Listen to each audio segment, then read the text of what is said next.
Oh, we're on the final case now, aren't we? Of the first game of this Oh, sure. duology. So, yeah.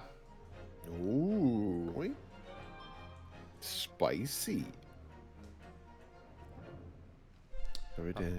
Hello, are we both audible, people in chat? I don't really want to unmute to check for obvious reasons. Yeah. I've got an ad right now, but I'll take a gander in just a moment. Okay. Post To Twitter. Oh, that's cute. Hello, Civ. Hello. Hello, Quiet Civ. Oh no, I turned me up. How's that? That's It was a lot me better. saying words. Much better. Hello, Alucard. Are you here to ruin things? Yeah. We are audible. Cool. Cool. Mm-hmm. Okay, actually, before we actually get into it, I'm gonna get all this crap off my desk. So beer. Great. Windows, please. Ever since Windows 10, randomly when you change the volume, it's just like, this is gonna stay on screen for a solid minute and occupy like an eighth of your vision. It's like, dude. Windows 10, not good. Not sure why they were like, this is the one. We're gonna make this one happen. Ace Attorney. Come on down and see which character dies. I actually did get spoiled by something while I was making the Ace Attorney video. I don't know when, but I know one character death. Oh no. Alright, I guess I can't get started because there's going to be an opening video and Civ's going to miss it.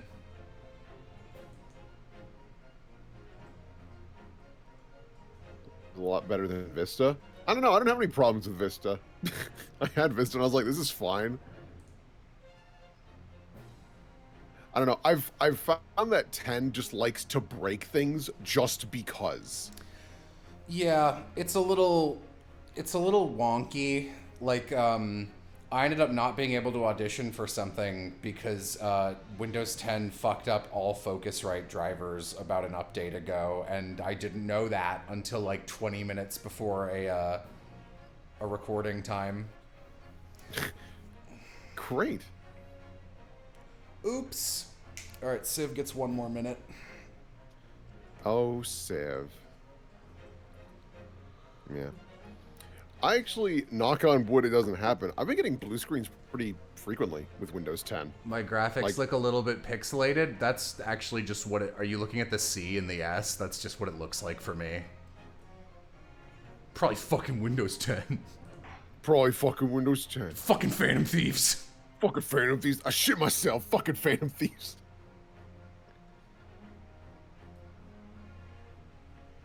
I'm really hungry. I ordered Grubhub like over an hour ago, and very typically they were like, we're gonna wait, like, we're gonna delay twice so you get it after your stream. They didn't drop it off already, did they? Why don't you go check real quick? I can amuse chat for a bit and also give Civ a chance to get here. Yeah, I'll look. I doubt it. Yeah. Hi, chat. All right, chat. Real quick question. I want this to be civil.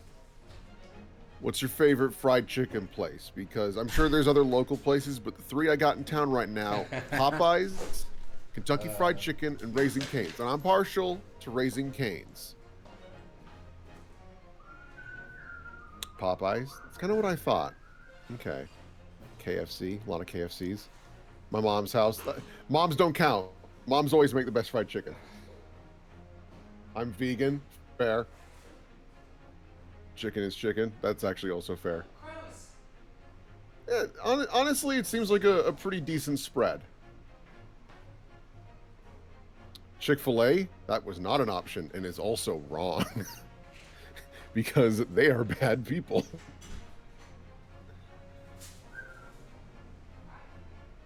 I'm British, so I don't have Popeyes. Oh, okay. Popeyes, yeah.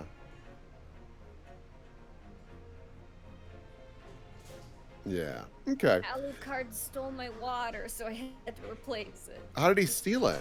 He stuck his little cat hands down in it and started drinking it. There's a reason I'm taking so long. It'll pay off. Yeah. Okay. Okay. Do we have an at? I think ads have not been done. So if you wanted to do the ads, and then I think we can jump on in. Okay. So I'm actually gonna turn on my camera for a second Wow. for stream. Ooh. I almost never do this. Video capture device. We're gonna see a handsome Jello. No. Oh, are we gonna see what I think we're gonna see, Jello? I have no idea what you think we're gonna see, so, Well, I know what you've been doing all day. So. no. It's Dang. not that. Okay, I'm working on ads. Okay. Give me a second. I love people like face reveals. Like, did you not see the 6-hour stream of raiding lemonade? Yeah, I've revealed my face multiple times. I'm gonna be changing some stuff around. Is it this? Does this one work? No, it doesn't look like it. This? I'm trying to figure out how to get my camera working. I might have actually disabled it because I bought like a different external camera. let me check real quick because my main one's no, because it we'll see. If nothing else, it looks like another app. I don't is have using... an image, so I'm just gonna. No I image tweeted. this time. You tweeted. This'll be worth it. It might take a couple minutes, but there's a fun thing I want to show people that I literally just got. It's not edible, but come on. Video capture device, audio input device, display capture, game capture, image. Yeah, it says something else is using my camera, so like it's gotta be OBS. All right. Let's do. I mean, it's video capture device, right? Let's add an existing one. Let's try video capture device. Does this work? I don't see it anywhere. Okay, lock this. So where's this guy? Yeah, no, I do not see it. Oh, this sucks. Okay, well, tell you what. I'll just take a picture on Discord and I'll just throw it in chat. Oh, this looks so good. Here. Is it La Creatora? Again, not sure what that means. So Could mean anything. Wow, it really thinks Discord has taken over my camera and it is refusing to let me use it on any program. Fine, I'll fucking use my phone. I'm doing this. I've delayed too long to cut my losses at this point. Oh, my hair looks great since I was just biking. Hell yeah. Ooh, we're gonna see handsome Jello, rugged Jello. I've got like a Rick Shades hair part thing in the middle. Let's swoop that out of the Doinkers. way. Okay. And here comes my Grubhub food, so we would have had to pause anyway. And now I will send this. I got a loading circle. No gel though. Yeah, no, it's not gonna work. So I'm gonna send this to Discord, and then I will somehow send it somewhere else. Okay, to general in gel things. That's a secret. General and gen things. This is so much harder than it needs to be. Fine, I'll put it in this secret server. Then I'll copy paste it to a public server. I just want to take a fucking picture of what arrived so I can show it to the nice people. So I just got this. Yeah, La Creatora! Okay, and I will find some way to display this. So let's You grab. could just link the image in chat if you want. If that's too hard, I can do it. That's not as fun. Let's just do a display capture. Here we go. Chat, can you see this? Can you see the Trixie doll from Epithet Erasked's upcoming book that I just got? You can't really tell here, but their horns and little skull and the wings, which are not visible, all glow in the dark because, oh, the little tail is so cute. Oh, I thought it was gonna be like a shitty little piece of fabric, but no, this is like, this has some meat to it. This is nice. Whoa! Though, oh boy, I wonder if this under part is also the glowing fabric. I hope not, otherwise Trixie has a bad case of glowing ass. That's just the old swamp fungus. Oh, horrible. All right, I don't know if that works. Got me one of them she-theys!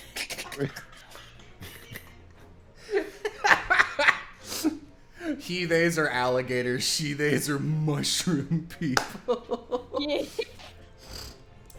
Creatures of the abyss. Got me one of them She-theys she-theys. All right, whatever, we're starting. All right. Cuts you in half and then she-theys my sword. Shut the fuck up. Also, we're not starting. I need to get my food. I can't take credit for that joke. I saw it on Twitter. I wish I could remember who did that, but it was very fun, very funny. It's fine. How you doing, Civ? Hold on, trying to get my mic to move.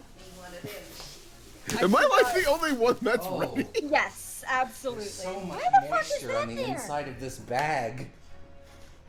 What's That's going on, my guy? great. I got like a whoa, what the fuck? What the hell? Uh-oh, you got some swamp fungus? No, once again, would love to be able to turn on my camera. So the bottom of this styrofoam thing that my fries came in is like, it looks like someone shot it with an acid round. It's like literally Swiss cheese. Like it's melted through. That is literally from heat. If it's styrofoam, that either means that they put the food in it while it was fucking piping hot, or those bastards might have put it in the mic. I In the have had, mic? yeah, that's the highly improbable option, but I've had food from the cafeteria at school where the lunch ladies will literally put pizza directly from the oven onto the styrofoam plate, and it just kind of Jesus Christ. is All not right. great. Well, I've got a hamburger now, so I'm sure I'll be reading a lot. Oh. Okay. Hamburger helper. I get a I get a drink and we start. Okay. I hope I don't have to pee. I'm gonna go pee just in case. I'll stick with chat. Hey, chat. Woo. How you doing? Okay. For real, imagine voicing a non-racist character. This post made by the Will Gang. That'd be nice. Every time I pick someone out, they're like, Slayer. And I'm like, stop it. Boo. The adventure of the unspeakable story. The Hound of the Baskervilles. Coming! Sholmes's cry pierced through the thick wall of fog around us. Wisps of vapor flowed over the pistol as I cocked it, and I waited, breathlessly, in the stillness. The silence lasted for what seemed an eternity, until, at last, it appeared. From the shadows of the cloud, an enormous beast sprang out upon us. A hound it was, but not such a hound as any mortal has ever seen. Its eyes glowed with a smoldering glare. The whole of its ox-sized body was outlined in white-hot flames. Its rumbling pant and hideous howl, so terrified was I that I began to tremble with fear. Look well, Wilson, Sholmes declared, gazing upon the mystical beast. For this is the diabolical Hound of the Baskervilles. Cool. Someone in chat, oh my god, it was the Hound of the Baskervilles. I eat one more tater tot. Ooh. Dun, dun, dun, dun, dun, dun. All right. Let's eat a corny. Our first 2 months in London passed by in a flash. In that disconcerting courtroom experience we were first thrown into on the day we arrived in the country, and in Soseki-san's terrible ordeal that had followed closely behind, we've emerged victorious. However, there then came an abrupt end to our opportunities to appear in court, which was hardly surprising, of course, since I was nothing more than an amateur, an unknown student of law from a faraway land. So our life in our little office was very quiet. That is, until it was shattered one day by that fateful telegram. John. Oh, it's springtime. Hello? Hello? That morning, I was woken by the unreserved knocking on the door by the telegram boy.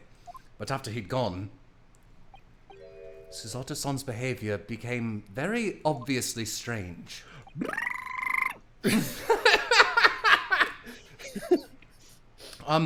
Susato-san? Yes! Is it time to leave for court already? Let me see, what case is it today? I don't think I'm scheduled to defend anyone at the moment, am I? No, of course not. Has to leave me. Oh, that's me. Back to this. But I think Iris said she... Man, the whiplash of looking at the last video I put out for 2 weeks and going back to this is gonna be pretty incredible. But I think Iris said she would make us breakfast this morning. So, shall we go down to Mr. Sholmes' suite? Yes. Iris makes the most delicious breakfast food. She does, doesn't she? And once our bellies are full, we can leave for court in a fighting fit form. Let me see, what case is it today? Here we go again.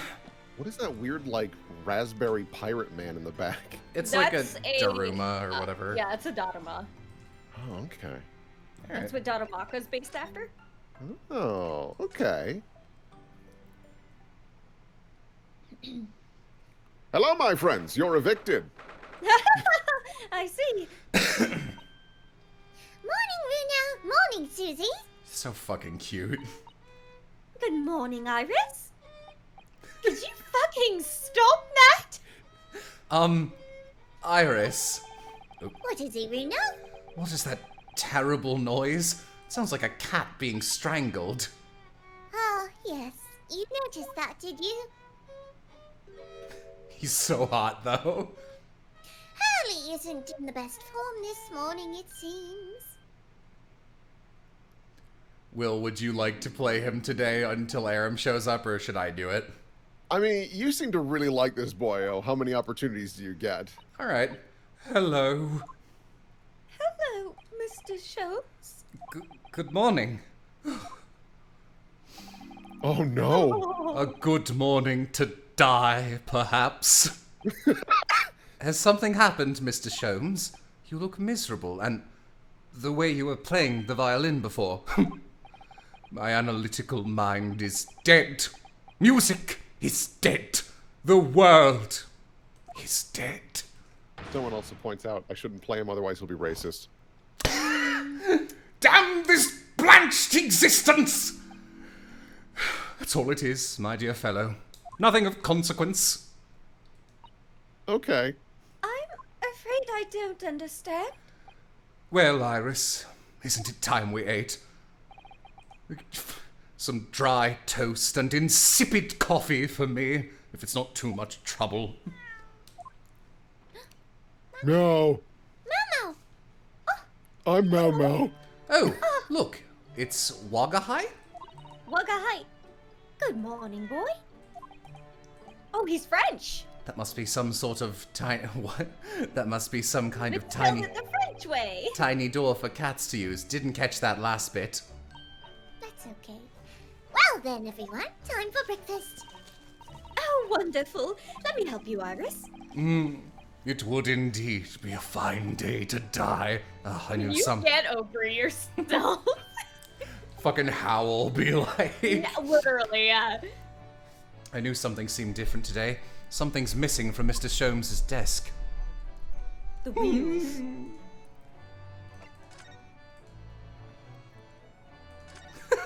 Wanting to die. You seem to be very unhappy this morning, Mr. Sholmes. What's happened? It used to be the case that in my hands this violin sung like the dawn chorus. Its melis... Oh man, if only I can't be Aram. I can't pretend it. Its melisonant tones would make flowers bloom. It would. But now, the muses are unamused with me. The goddesses of music have thrown me over. Better than the goddess of war. What happened to you mean, Mr. Schultz? We don't say that name here. No, you're right. For hours I have bowed, for days even. Through the night I have endeavored to know veil. That sound, my tone is lost. That brilliant, clear, unwavering tone, gone forever. No more recitals of unbridled emotion. Well, you haven't been practicing much lately, have you, Hurley? Don't worry, I'm sure it will come back to you in time. Heed my words, Mr. Naruhodo. The goddesses of arts are fickle. One day they When I bestow... can't draw. One day they bestow genius on a man, the next they unmercifully withdraw it. Oh, dear. Why is this happening to me? If they take the turn I have... What? If they take the turn I have for the violin from me, what is left, for pity's sake? What is left? I mean, you hot. Yeah, you had a good day. Deduction, perhaps? Isn't that what you're known for? Missing machine. Mr. Sholmes, I don't like to pry, but your desk looks rather empty today. Ah, well done, Miss Susato. Your observational skills do you credit. Oh no, Mr. Sholmes. Oh. They will into its insignificance when compared to yours. She's... I love Susato. You'd struggle to notice, wouldn't you? You mean Hurley's great.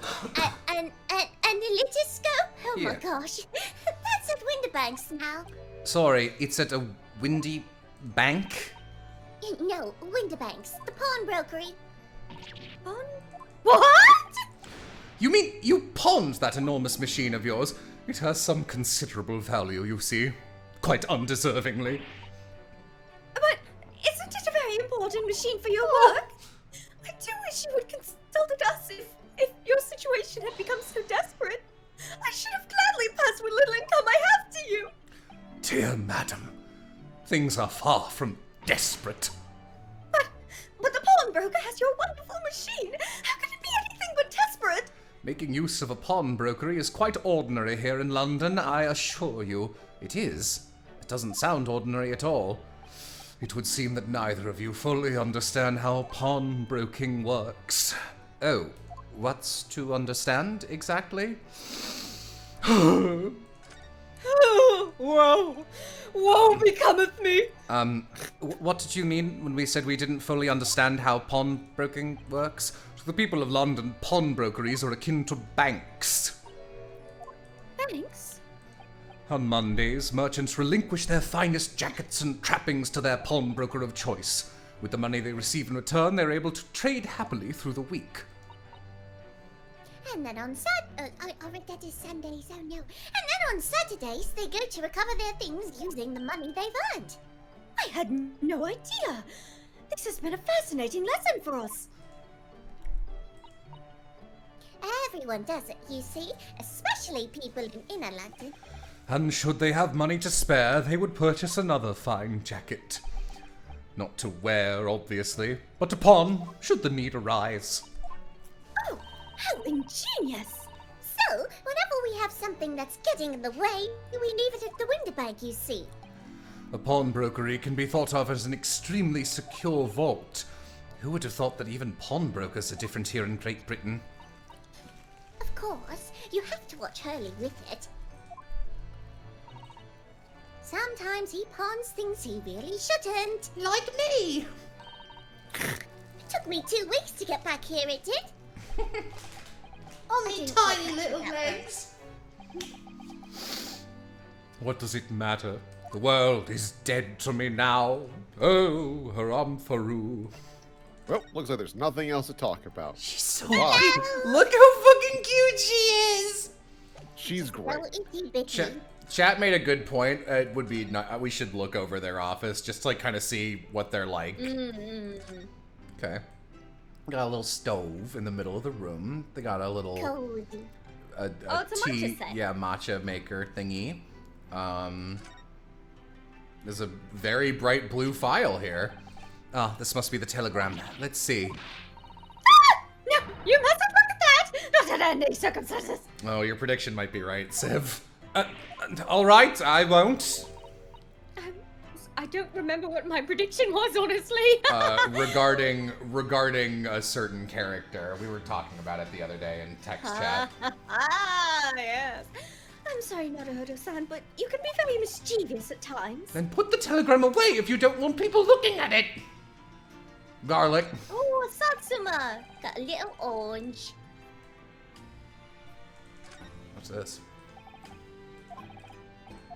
Oh, We have shrimp! we keep shrimp! Little shrimp! This is cute music. Yeah, it's a nice little office. Click on the Dharma, do it. Blink.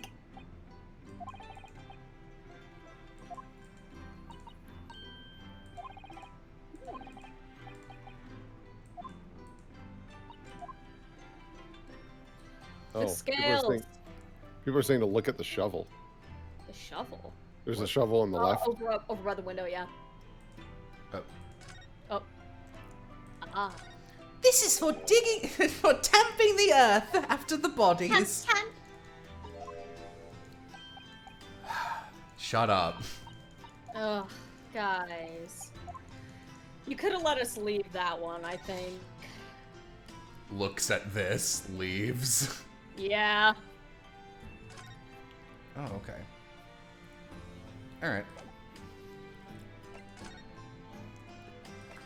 I don't get it. Don't worry about it. You're not missing a good joke. It's just it's a running joke that's never been funny. You get an achievement if you examine them all. Whatever. So weird. Oh my god, the fucking bullet holes in the wall.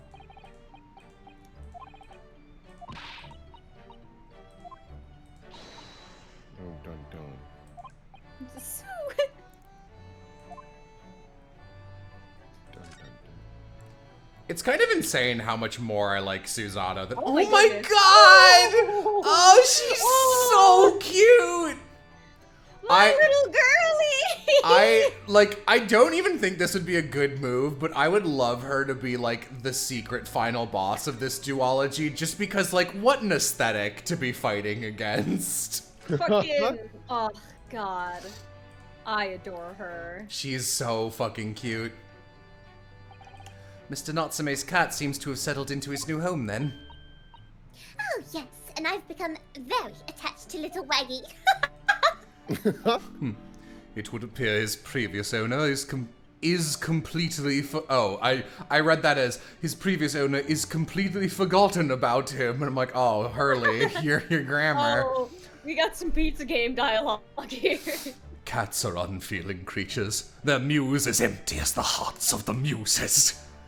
I like how poetic his speech is. There's so much assonance in it. If Mr. Natsume had no intention of taking Waggy back to Japan, I wonder why he kept him in the first place. He's a murderer. I expect he would have taken him if he could. But pets are strictly forbidden aboard steamships in our experience. And for good reason. Terrible things can happen if the rules of passage are not obeyed. Well, I don't mind, because Waggy is adorable. Yum, yum, yum. No. Yes, he really is. Oh, yes, what about the door? I don't remember seeing that tiny thing in the main door before. Where did that come from? Oh, you noticed? You are observant, Reno. Look, I use this. It's my latest invention. It's a door maker. What? Just, What is that? I call it the cat fluffermat. Gosh, a machine for making doors just for cats. That's right. It can make a cat flap for a little furry friend like Waggy in seconds. And it can do it in any door at all, no matter what it's made of. It's very powerful, you see. Wouldn't it have been quicker just to make the cat flap rather than making a machine to make the cat flap? Well, yes, maybe. But now I can make cat flaps anywhere I like. Like here, puts through his chest. No! What? Blows up Don't like do a it. psychopath character. Oh, I think it's wonderful. You must make one for us in the door for our office upstairs, Iris. She really knows how to come up with unconventional inventions, this girl. Hee hee. Will- No! yeah, I was gonna say, Will, you should be the cat. Oh! What was that? Wogahai. No! No. Trying to cover up the sad cat noises. What was that? Oh no! Wogahai's tangled up in your violin! How? I think he needs it. I think he thinks it's a toy. No! What's he doing to it? Oh dear, Mr. Shanks' precious violin. Why should I care? What? I shouldn't be surprised. If the cat is a more accomplished musician than I now. I love that every time Sholmes goes to talk, there's this like dramatic musical sting that pops up. Mr. Shums really is in poor spirits, isn't he? Well, anyway, I'll put it back where it lives, shall I, Hurley? Picks up Hurley and puts him in a chair. Puts him in a chimney. He sinks down with a Mario pipe noise. Womp womp womp. Out of the cat's reach, if possible. Oh, maybe we should assess the damage. Nope, I keep doing that when I just want to look around. Oh, clicked off the window. Whoopsies! Violin's probably on his side, yeah? There it is. Oh, Yeah. looks alright. Oh, one So string this is the broke. violin, is it? It's oh god, I have seen this word before. Stradivarius. It's a Stradivarius, one of the finest violins in the world, made by the renowned Italian luthier Antonio Stradivari. Oh, I see. Doesn't really look like anything special to me. I happened upon it covered in dust, languishing in a pawn shop down a nondescript back alley. The broker had no idea of its value, so I was able to purchase it for a mere 55 shillings. How honorable of you. And until today, it has been my faithful companion in every great Paganini-inspired performance I have made. I ask you, is there a reason to live in a world devoid of music to tolerate this blanched existence? No, there is none. Thinks of Drakengard. Welcome to a world without music, bitch.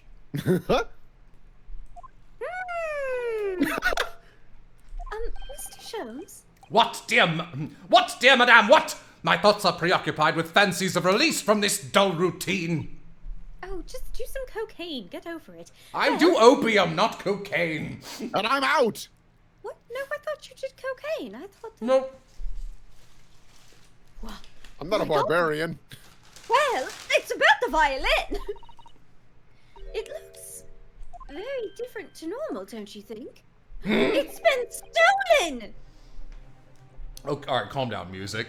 What do you mean, Miss Susato? Oh, Susie's right. Yes, the tone of the wood is completely different. That's not all. I'm sure there was no crack here before. Wait, it's not even the right size, is it? What's this? What's this? I'm terribly sorry to have to tell you this, Mr. Sholmes, but that instrument isn't a violin at all. Then It's a viola. what? It's a gun! I believe. It's an entire...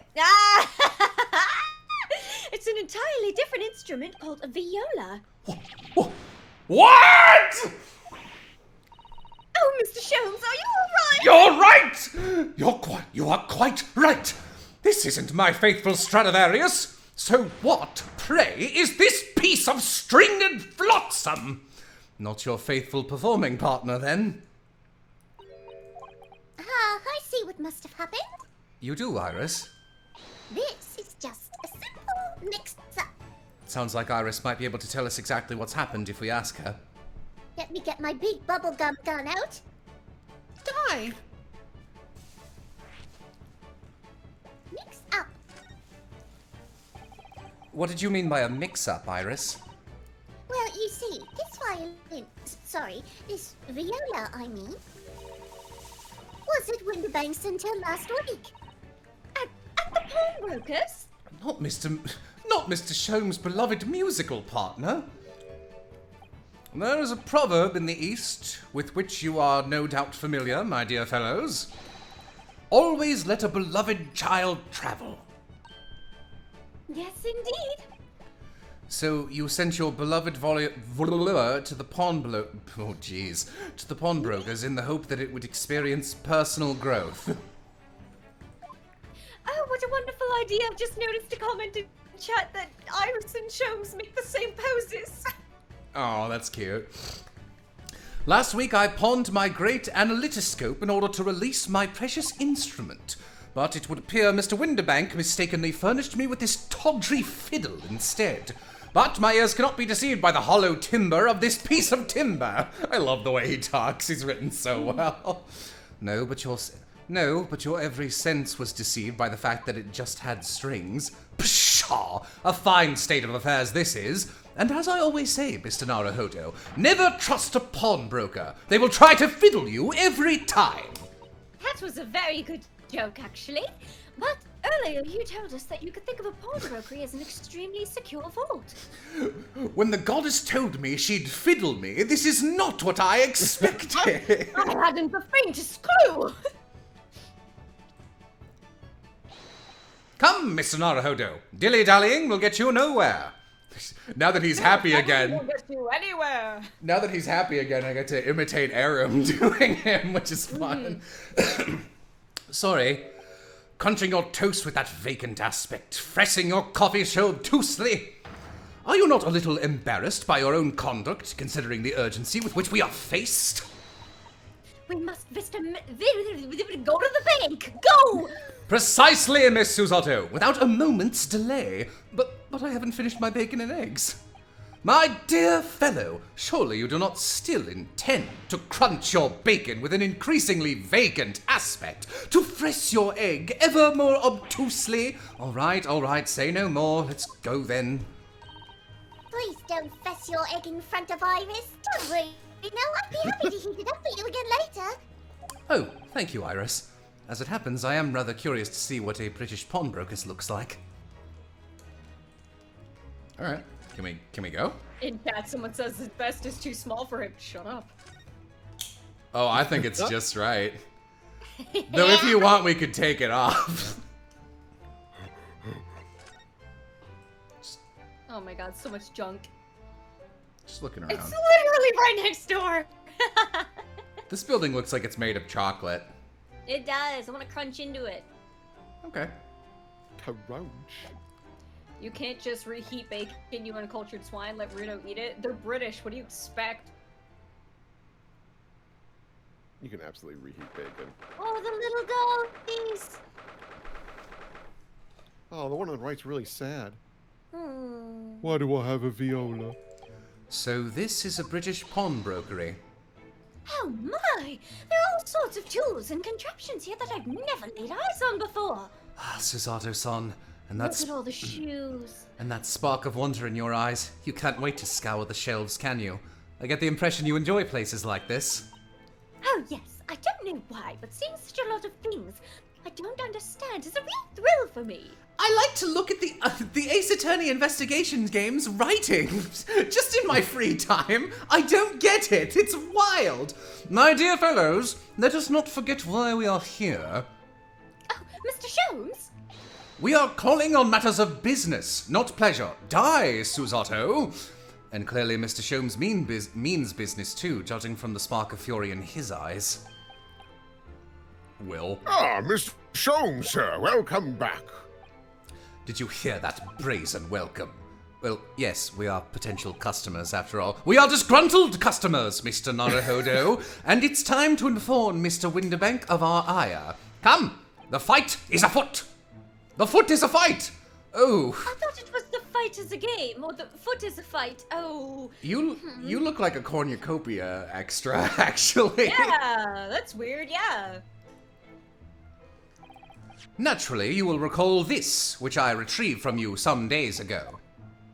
Yes? This second-rate fiddle is not my faithful instrument, Mr. Winterbank. The color of the wood is different. It has holes in it. It's not even the same size. A wonderful summary of our observations, Mr. Holmes. I'm so very sorry, sir. How utterly unforgivable of me! An inexcusable mistake for a pawnbroker! There is only one way to make amends. Oh, is I shall have to take my own life! What is this golden gun we can't do? I don't think that will be necessary, do you? If I may just say one thing before I hop off. Do not change the voice in response to this, Will, but you know who this guy is. This is Oliver, Fire Emblem's ancestor. They have the same shape and hair color. Absolutely. I'll try to lean into that more. No, I just explicitly requested you didn't do that. Yes? It was you, sir, Mr. Sholmes, who took it upon himself to remove the item the other day, I believe. Sorry. An imposter! As I recall, I entered the storeroom to fetch your violin when I heard, "Ah, here it is!" You did? And when I turned to controvert you, you had taken the viola and left, sir. However, there can be no doubt that the blame lies firmly at my own door for allowing you to leave. So I shall not grumble or grouse any longer. May this guilt die with me. No, stop, my dear fellow, the fault is mine.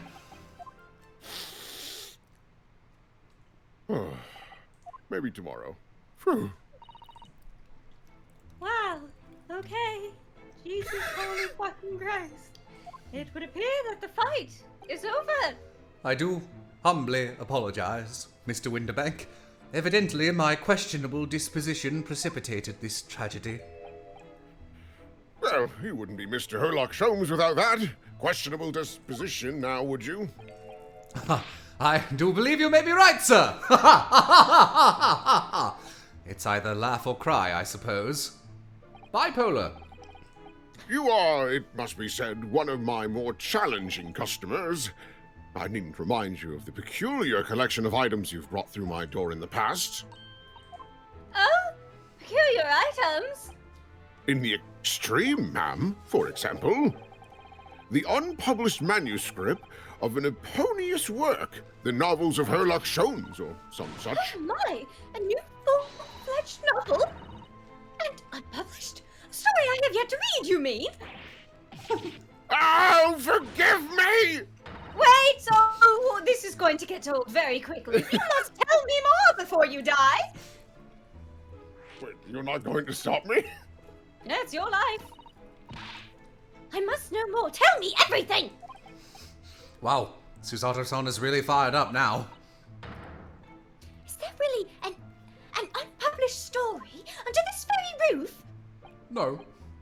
Well, one day the gentleman here brought it in old metal chest, you see. I should like to entrust this to your care for a while, Mr. Winterbank. For a chest like that? 1 shilling, sir. Not a farthing more. It houses something of very great value indeed. The latest manuscript recounting the adventures of one Mr. Herlock Sholmes. I beg your pardon? A manuscript? You wish to deposit a manuscript?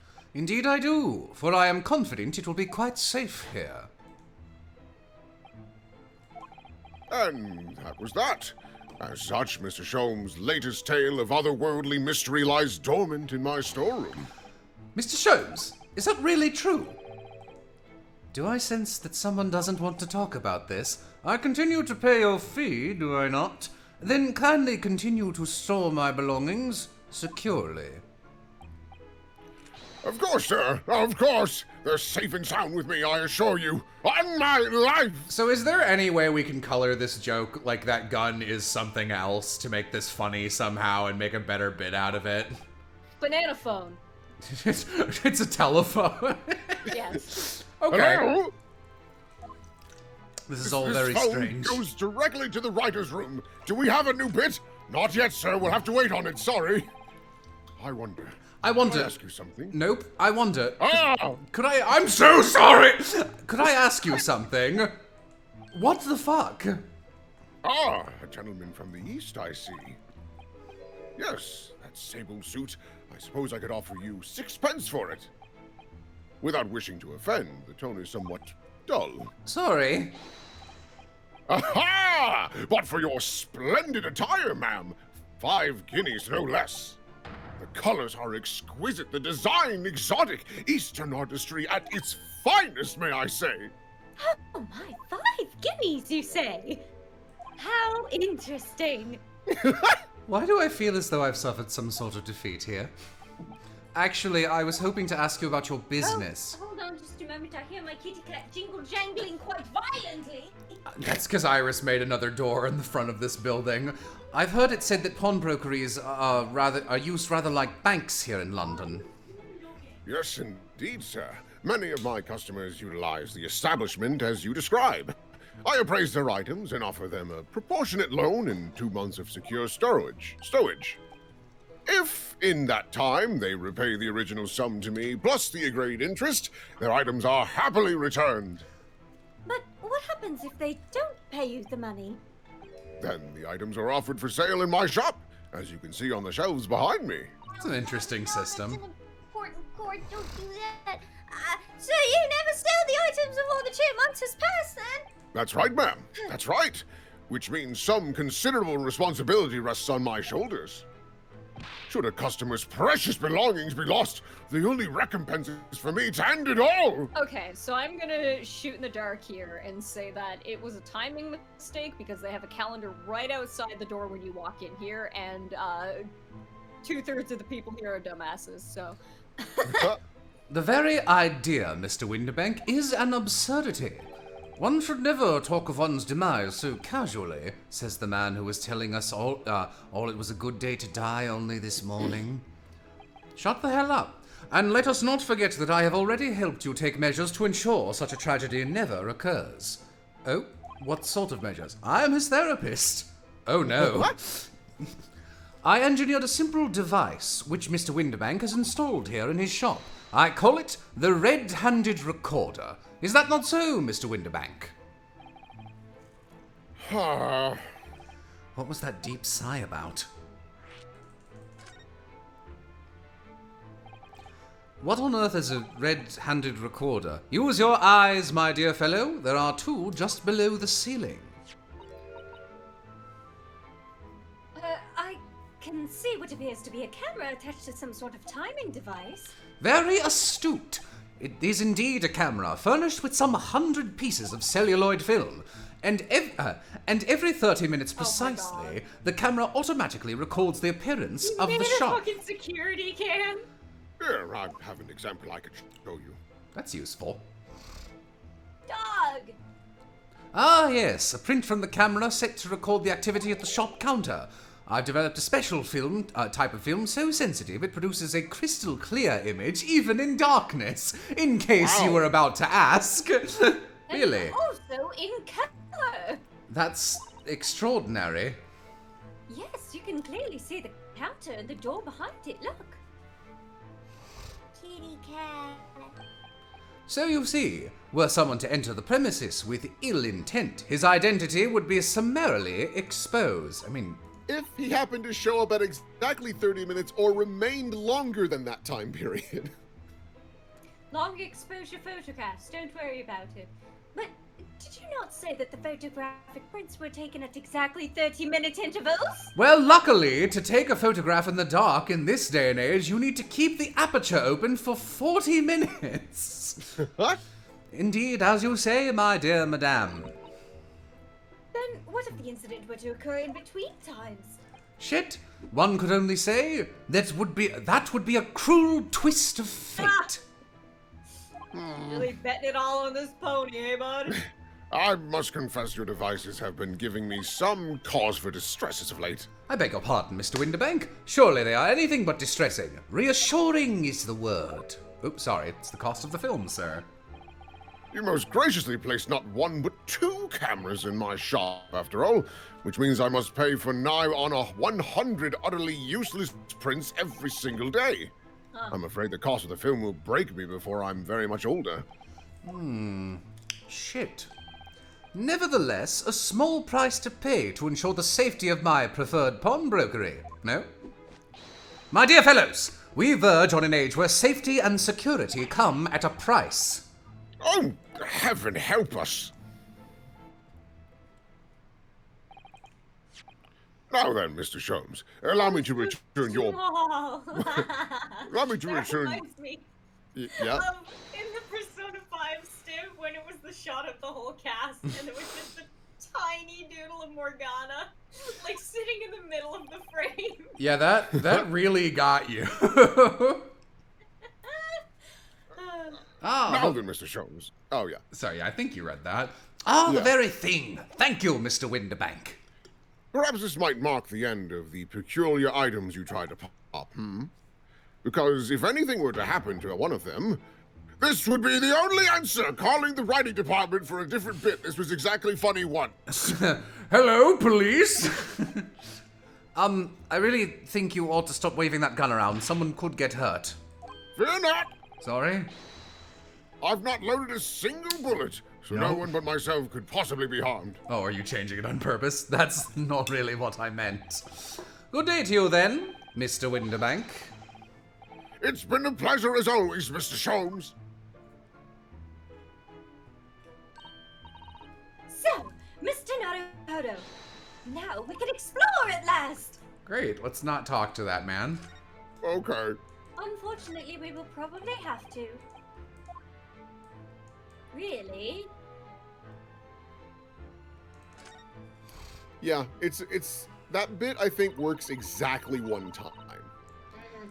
It might work as like a recurring like massive breakdown. Like, you know, there's like the breakdown sprite that only happens once. Yeah. And then the animation where it's like, oh, you cracked me, and that plays like 2 or 3 times over the course of a whole case, and that we blew all of our shots, so to speak.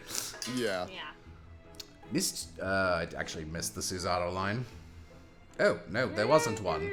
Oh, no, there was. It was a Sholmes line. No, it was Susato. I'm very blind. I read it out loud. I'm fucking up a lot tonight. Mr. Winterbank is, if nothing else, very particular about recording the items he accepts. He'd have to be, otherwise he'd get himself into all sorts of trouble, which might explain the things that catches my eye far more than the ledger. Again, this revolver here.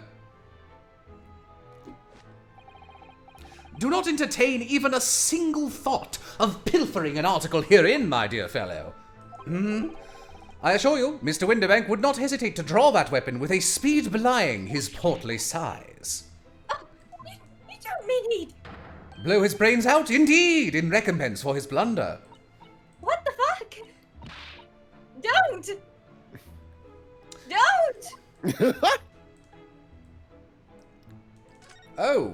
Oh, good. I'm sorry. I mean, clearly at some point we'll be investigating that desk since it's in 3D. No joke is quite as funny as threatening suicide. Hilarious! No one I know has had problems with that in the past. That leads to the storage room, where Mr. Winterbank keeps articles that are currently in pawn. There's nothing of particular interest inside. I certainly wouldn't recommend any larcenous activity. Recommend it or not, it's not something I tend to do. There is but one key, and Mr. Winterbank keeps it in his pocket at all times. Before he sleeps, why do I know this? He places it into a small pot which he slides under his pillow. That sounds uncomfy. How on earth do you know about that, Mr. Sholmes? I'm I watch you sleep. a detective, sir. Don't you remember when we slept together? It is my business to know what others do not. I am frequently assailed by information that I neither care for nor wish to retain. Mr. Jones, you are a wonder. And the prime suspect if this prawnbrokery is ever burgled. Who burgled? Who burgled? What an assortment of things there are on these shelves here. Crockery, footwear, clocks and watches. Almost anything you care to imagine. Those are forfeited items offered for sale by the pawnbroker. What does he really mean? What does that really mean, though? When you pawn, or colloquially, an item, the broker loans you money against its worth. He stores the item for an agreed-upon period of time, after which the loan must be repaid. If not, he is free to display it in his shop for sale at a price of his choosing. Oh, yes. Now that you've explained it, I'm noticing little price tags on everything. Of course. Simply by... This is the exact same voice vocally. It's entirely the intonation that changes between these two. Simply by paying the agreed interest on the loan, one can extend the period of safekeeping. So you may pawn that black garb of yours without fear, my dear fellow. My treasured university uniform? Never. No, now I'm... Oh, it's spreading. It embodies my student spirit. Ugh. Go Growlbacks. Look at this. What could this lovely big shiny box be? That is a coffin. That, my dear madame, is a music box. One of the best jokes that we rarely talk about is that fucking, like, that Kate doesn't know Mr. Masters is already dead, and is just like, Oh my god! we were all outside and they were burying a long box. They was wearing black and crying. And there was no Probably Mr. because- Masters there, only a long box they were burying. Because of his absence, they were crying, I'm sure. Yeah, it's really funny. God, it's really funny. That episode fucks you up. That, my dear madame, is a music box. Surely you have such things in your own country. Oh my! Yes, but I've certainly never seen one so large before. Shall we listen a while?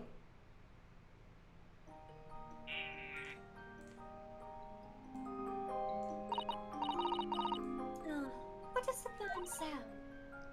It's like the music of angels. I've never heard anything like it before in my life. This particular specimen is of the larger variety, commonly found in public houses and restaurants. There's a metal disc inside on which the notes to be played are recorded. Simply by replacing the disc with another, any music you care to imagine can be played. My goodness, what a simply delightful machine. Indeed, though their popularity has waned recently with the development of the gramophone, of course. Ah, science and technology advance at such an overwhelming pace. Anyway, how's about this pewter tea set we have here? Anybody care for brain damage? No? No one? Just me? Look at the dollies. Look how cute they are. No. There's nothing to investigate there. No prompt on the dollies? Nope. Now, what do you suppose this rather enormous machine does? It seems to have two little windows for looking through. Ah, allow me to enlighten you, my dear fellows. I stand behind you and wiggle. What you are looking at is a stereoscope. A fascinating. It's so nice to have you, like, play a character I really like, because you usually, like, do amazing performances as all the crappy characters. It's like, you're doing such a good job on this character I hate, so it's really nice to have you doing this.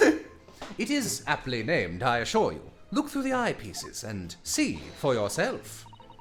Oh, I should be delighted to. Excuse me a moment while I just have a look. Just before you do, there is something I should point out. My dear fellows, in order to see the image properly, stereoscopically as it were, you will need to be cross-eyed. However, if that is beyond you, it is of little consequence today. All right then, I'm going to try it. You see Beric von Zeeks. Ah! Mr. Lenore, you must see at once. All right then, okay. So, I need to be cross-eyed, like I'm trying to look at my own nose.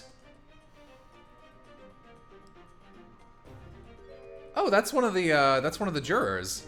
What the? Yeah. I don't believe it. It's just a photographic print, but it seems like you could reach out and touch it. Oh, this was supposed to be on the 3DS, wasn't it? Yeah. Ah, Yes, the sense of depth is startling, is it not?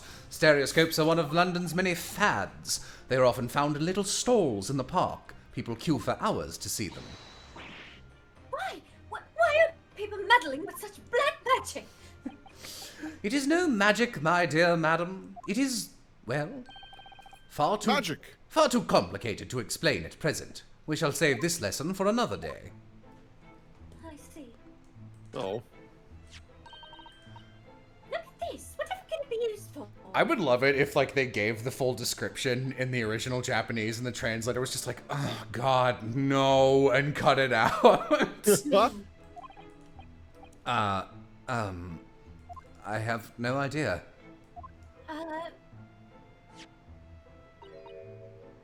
There's a small cat just here, look. We're going to open it, aren't we? Well, yes. Oh my, that's amazing. It has some sort of spring-loaded mechanism. Which we'll never manage to put back the way it was before. What are you two doing? Idiots! Dummy butts. What? Us? Nothing. No, nothing at all. Whatever Dummy this butts get raspberries. Oh, what? It's weird. What a terrible day to be a dummy butt and be raspberry. What the hell? That's you! You're a dummy butt. Something's, like, wrong with my United app. I'm actually just gonna uninstall this. It's been, like, giving me updates for flights I have not booked in, like, every city in the fucking world. Give me 2 seconds. I need to get rid of this thing. No problem. Okay. I can't do cross-eyed properly. Anytime I go to the eye doctor and they're like, do the thingy, what do you see? Does the fly pop out at you? I'm like, no. The fly? No, it doesn't. They have like this little image where it's like a 3D kind of like multi-layered image of a fly, like really up close, and if you can see like the fly's wings popping out at you, that tells the optometrist something about your eyes, and I could never get the 3D fly, so. Interesting. Yeah. Dun dun dun. Okay, I don't know what the fuck that was about. Alright. Whatever this device is, it seems to have a pair of little windows to look through. I feel as though this is something similar. What are these strange, painful plants? Umph! That's not a calendar you could easily miss, is it? Like pain! Oh. 15th April. Ugh, British people. Today's date. Yes, that's not for sale, I must point out. It is an Eastern-style page-a-day calendar. Every night at midnight, I tear off the front page to reveal the following day's Oh, date. but you have that shit on camera? No, sir, guilty! The perfect calendar for a tearaway fellow such as yourself, Mr. Winterbank. And who was it who walked out of here with the wrong violin before? Well, when the agreed storage period had passed without repayment, articles are forfeited, you see. So I have to keep a close eye on the date. It's something of a pawnbroker's obsession, you might say. Oh, yes. I can see you're very dedicated to your job. What? Only tuppence for it? That ain't fair, and you know it. The article's barely worth a penny. Oh, that's you. The article is barely worth a penny, miss. I cannot offer more. I wonder if this is, Gina? Gina. Sounds like there's an argument brewing over by the counter. Come on, that can't be... Let's find out. Have you even had a proper butcher's at it? I've seen all I need to see, young girl. Yep. Yes. Wait, She's bullying me. don't we know... I'm sure I recognize her. Yes, it's the young lady from Mr. McGilted's trial 2 months ago. You're still alive? Yeah. Her name is Gina Lestrade, my lord. Delighted to get McGilded again. She's a chancer. Earns her crust among large crowds for leaving people of their purses. Oh, it's commonly called a pickpocket. Gone. Do you want to take her over since I'm Sherlock right now? Sure. Fucking S-tier design. Gordon Bennett, you lot. Hello, Miss Lestrade. I hope you've been okay. What? You remember me then, do you? Well, I remember you being... Well, I remember being completely surrounded by smoke. That's for sure. So, what are you doing in here? Down and out like the rest of us, nothing to eat. Come to pop that black weasel sorry coat, have ya? What is it about this black uniform that makes everyone comment on it? Please be nice to me. Give me 2 seconds. Okay. Boop. Ah, good day. Unless I'm much mistaken, you would appear to be the young pickpocket who stole our experimental smoke grenade launcher. Mr. Sholmes. So, you have something of value to pawn, do you? Allow me to see the article, and I shall negotiate with Mr. Winterbank on your behalf. Oh, the other one. I don't need no help from some stuck-up D. Get out of my business. Go on or I'll make trouble for you. As you wish, Mr. Strahd. I will happily remove myself from your presence. You are a bit stinky. That's my natural mask it is. He's really done it. He's gone. That's it. He's gone. I'm sorry, but as I said, there really is no room for negotiation here. What is the thing he has in his hand? Some kind of metal music. disc. And you, go on. Leave me alone. Mr. Lestrade, just pretend we aren't here. We shan't be offended in the slightest. Susato-san can really stand her ground when she wants to. Whatever. Anyway, how are you, Gina? You're going to continue bothering me. Somehow, I didn't really think you were the sort of person who'd use a pawnbroker, Miss Lestrade. My kitty cat needs to not do that, please. Thank you, baby. Well, I am, alright? I'm a Londoner, just like everyone else. Is that a problem, is it? I love her design so much, I can't get over it. No, not at all. It's just that, well... Oh, I get it. I know what you're thinking. That thing probably don't even belong to her. Probably got it on the dive, didn't she? Yeah, we're at a pawnbroker. Whoa. Oh, give me a second. Yeah, I can see it all. What? What? Yeah, I can see it written all over your Chevy Chase. Well, I might have been thinking something along those lines. Chevy Chase? You're not going to deny it, Mr. Naruhodo? All right then. I'm just going to come out and ask you straight. Do you pawn things that you steal from other people? Well, I don't know how best to answer that, really. Suppose. Sometimes. You're not going to deny it either, Miss Lestrade. But not this time, alright? I swear. That thing belongs to me. That disc that Mr. Winterbank is holding. Perhaps we should see what he has to say about all this. What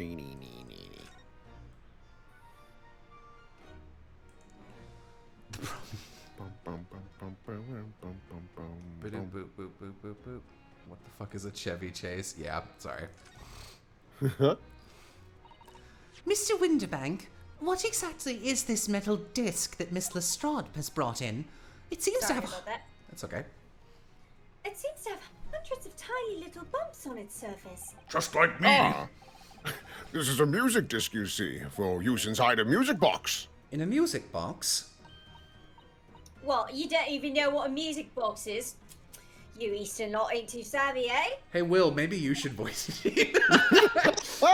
I know what a music box is. I've just never seen one of these discs before. The small protrusions on the metal disc encode the tune to be played by the music box. You simply insert the disc and set the machine going, and beautiful music plays. It's so incredible. Tell us what tune is on this disc. Well, I'm afraid I couldn't tell you that. There are so many different types of music box, you see. British-made, German, Swiss. I have no way of knowing which particular machine this disc was made for. I see. And that's it in a nutshell. I wouldn't have any customers for an item like this, even if the young lady forfeited it. Really, I'm already offering more than I should at a penny. That's a packet That's of a pack of lies. He told me he did. He said it was, well, He? Who? never you mind. It just ain't right, that's all. That disc was good money. I know it is. Well then, you'll have to try your luck at another pawnbroker's, won't you? Ugh. Who is this young lady? She's been in here before, of course. This little tatterdemalion. Good. Good use of that word there. I see. And brought some dubious article or other with us every single time, I might add. Dubious? What are you trying to say? I'm honest customer, me. So, is there something dubious about the disc she brought in today? Well, if only it were that simple. Sorry, what do you mean? What she actually brought in was a storage ticket. A storage ticket? So, Miss Lestrade has actually come to redeem an article from you today, is that right? Yeah, that's right. A girl like me has a lot of stuff what needs storing. Ah, right. Yes, that's definitely dubious. The article in question would have been forfeited at midnight tonight. But as she gave me the ticket for it and repaid both the loan and the interest, I was obliged to return it to her. Sorry, I was responding to chat. But what was the article? Do tell us, Mr. Winterbank. The little scamp is wearing it, ma'am. Heh. It's the overcoat that she redeemed. Oh, What? What's wrong with that? If it's done it, I mean, it's mine, so of course it does. So, what about the disc then? How does that come into all of this? Ah, the disc is something else. A new article to pawn, if the girl and I can agree a price. It's weird that this was listed as the second item when that clearly follows that whatever.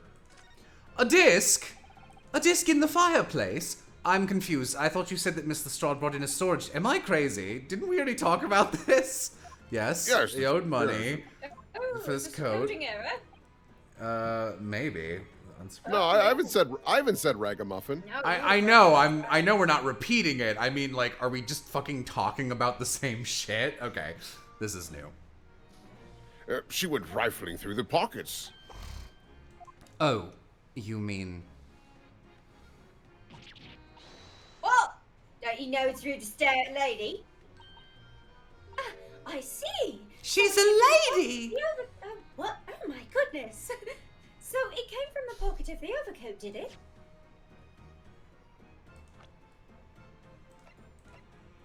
Oh, she's a baby. Okay. Yep, itty bitty.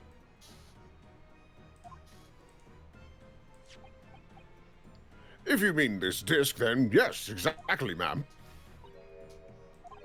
And I didn't catch that it was too Immediately bad. tried to pawn it for quite a high price as well. This is all rather suspicious, I think. Give it up. I'm just trying to pawn something like anyone else would. Miss Lestrade, may I ask who deposited the overcoat in here in the first place? Well, me. It doesn't really appear to be your size. Me old man. It's me old man's, isn't it? Is it Miss Lestrade? Yes, this is all definitely rather suspicious.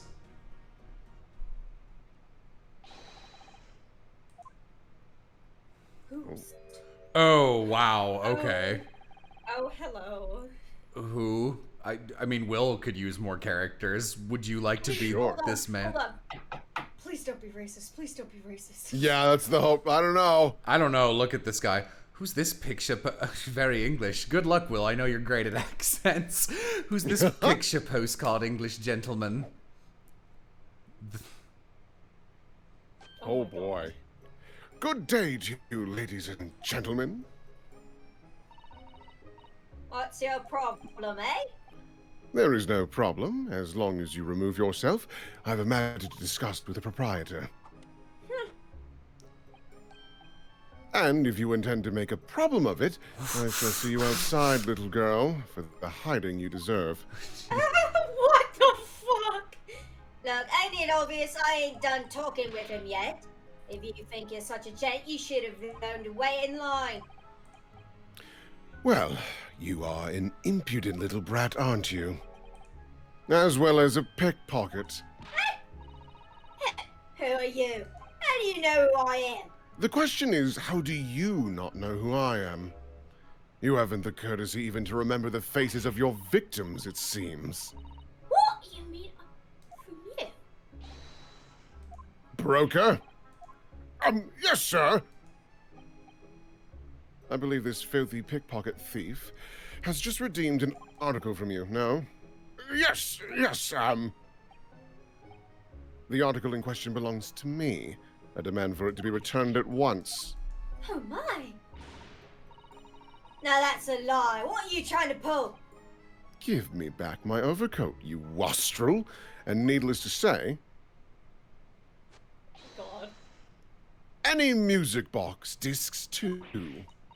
What are you gonna do, capoeira on me? What the fuck is this? No, you can't have it. You just can't. It's me old man's. Oh, it was. Now it's mine. Goodness, Mr. Naruhodo. This is a very awkward situation. Yes, I think something. Huh? I think perhaps we should hear both sides of the story in a little more detail.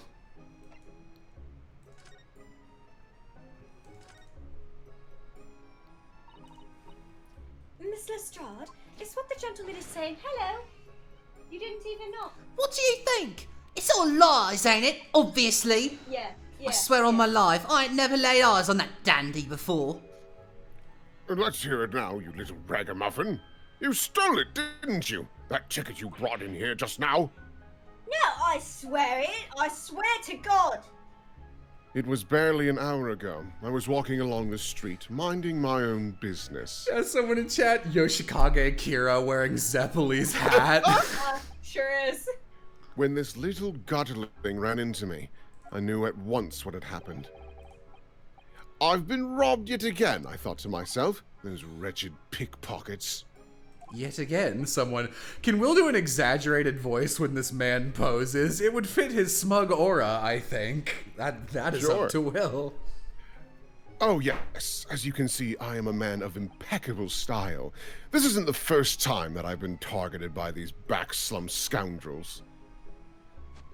Oh, now then, relinquish my overcoat! Come along now, Miss Lestrade. Give the good gentleman his coat back. If you're going to cause trouble, I shall have no choice but to call the police. I do have that strangely shaped phone. Hold on. Why does everyone think it's me? Make him excessively French. Again, Will cannot do accents, and French is like one of the hardest accents. It sure is. Just look at this dandy cove and you think I'm the dodgy one. I'm sorry, but no one's going to believe you. Well, what about evidence? Yeah! Where's your evidence that I've stolen something, eh? Go on, let's see it. Oh, I have evidence, naturally. You what?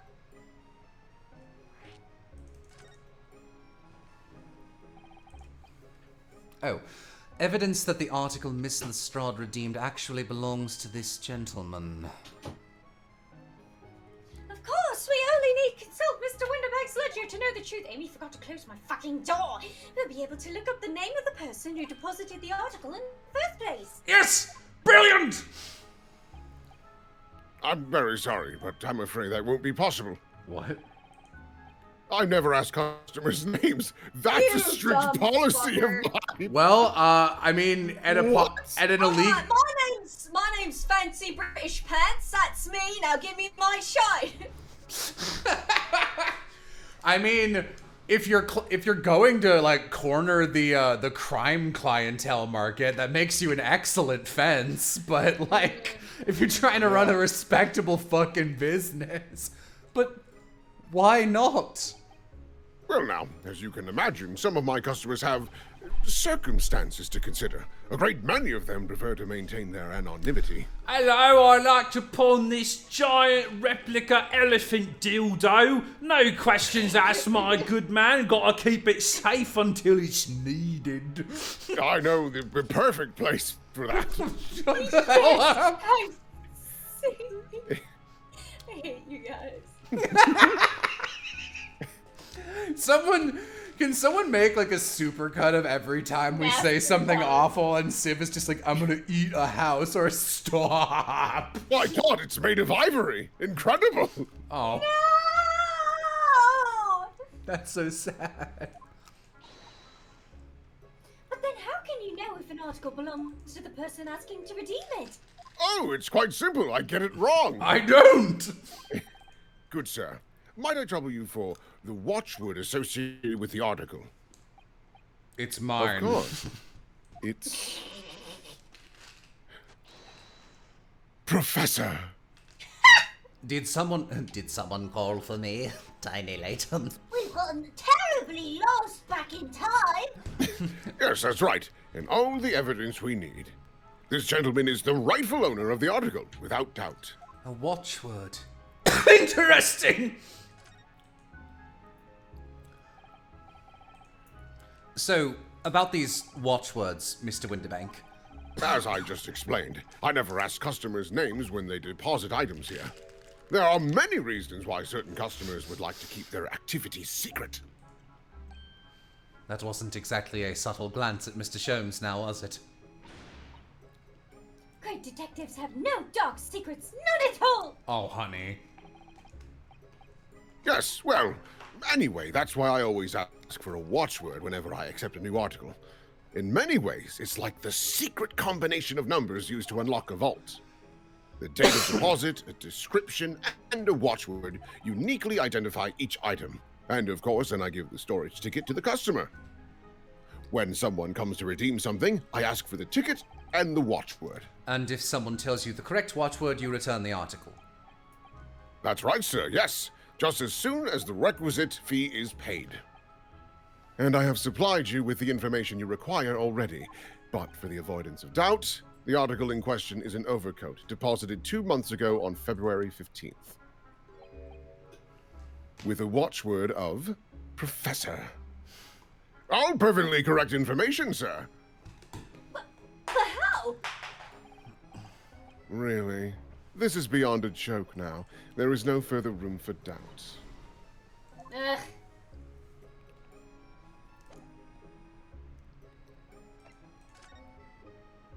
Hello. Look at this douchebag. Excuse me, but who are you? One would expect the Inquirer to introduce himself first. Though clearly you are not British, so perhaps our ways are foreign to you. Oh, yes. Sorry, yes. We're from the Empire of Japan. We're studying here. Oh, yes, Japan. I've heard talk of the place.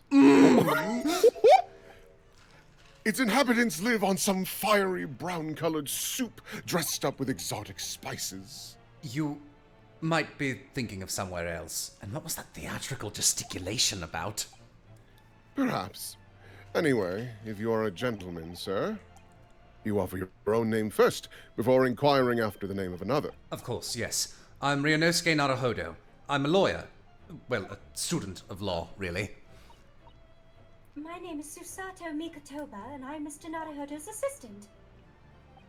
Neat. I see. My name is Benedict. Yes, Eggert Benedict. Yeah, that's what I thought. Eggert Benedict! Wow. I love it! Enchante. It's Enchanté. Enchante!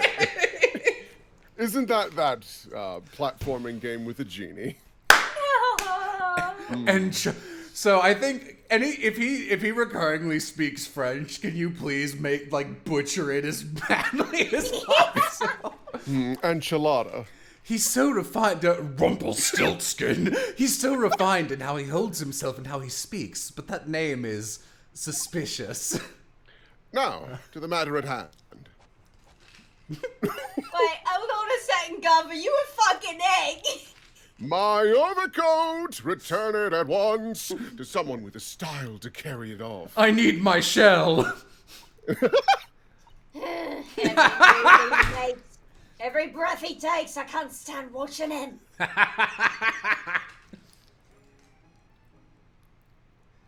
This guy is Dance, fucking egg weird. boy, dance. You look better without it. Yeah, Yeah. the white's better. So, let that be an end to the matter. And thank you for your custom, Mr. Eggert Benedict, sir. Every time. Ah, With such reasonable rates of interest, I may even decide to come back. I did something I didn't catch it. That's why I ate grown-ups. Ounf. Ow. You wouldn't dare eat Eggert Benedict. Just because I'm a diver, everyone thinks that makes me a liar. Well, you are. Shut up. And the contents of the coat pockets, if you please, broker. chomps into it. But of course, sir. Here is the disc for you. Just this one? Pardon, sir. I was expecting another. That is, I deposited another. Another disc? Oh dear. I regret to inform you, sir, that what was deposited with me was merely the overcoat. The disc happened to be in one of the pockets, but I was completely unaware of it until now. So, Gutling, you're hiding more of what's rightfully mine, are you? It's not under my hat, if that's what you think. Says who, I don't know nothing about it. I'm so tired of talking to you, I'm gonna turn away. Ding, ding, ding, ding, ding. Shit! Very well. Get the fuck out of here. Then I shall bid you farewell. Say goodbye to style. Bye, style. Wait a minute, that disc. It's mine. That disc. What do you think you're doing, you little tramp? You've drawn blood, you filthy animal! Oh my! Yes, there's blood on the disc. It's because of all those sharp little bumps. That man must have scratched his fingy on them. I found it first, alright? I mean, it belonged to me, old man. So you're not having it. Hi, you! You take it. Me? What? If I hang on to it, they'll have it off me again. So you keep hold of it. Miss Lestrade, why is this disc so important to her? You there, in the black livery. Livery? I don't know. Hand that disc to me at once, please. No, don't! He's lying. Grown-ups are all liars. What do I do now? How am I going to resolve this? If only there was a silly, silly man who could help me. A silly, silly fellow. But I'm looking at the 3D girl. Mr. Sholmes, what are you examining with such keen interest there? As you enjoy a bar of caramel, I see. You munching? So, you found me at last, Mr. Naruhodo. Sorry.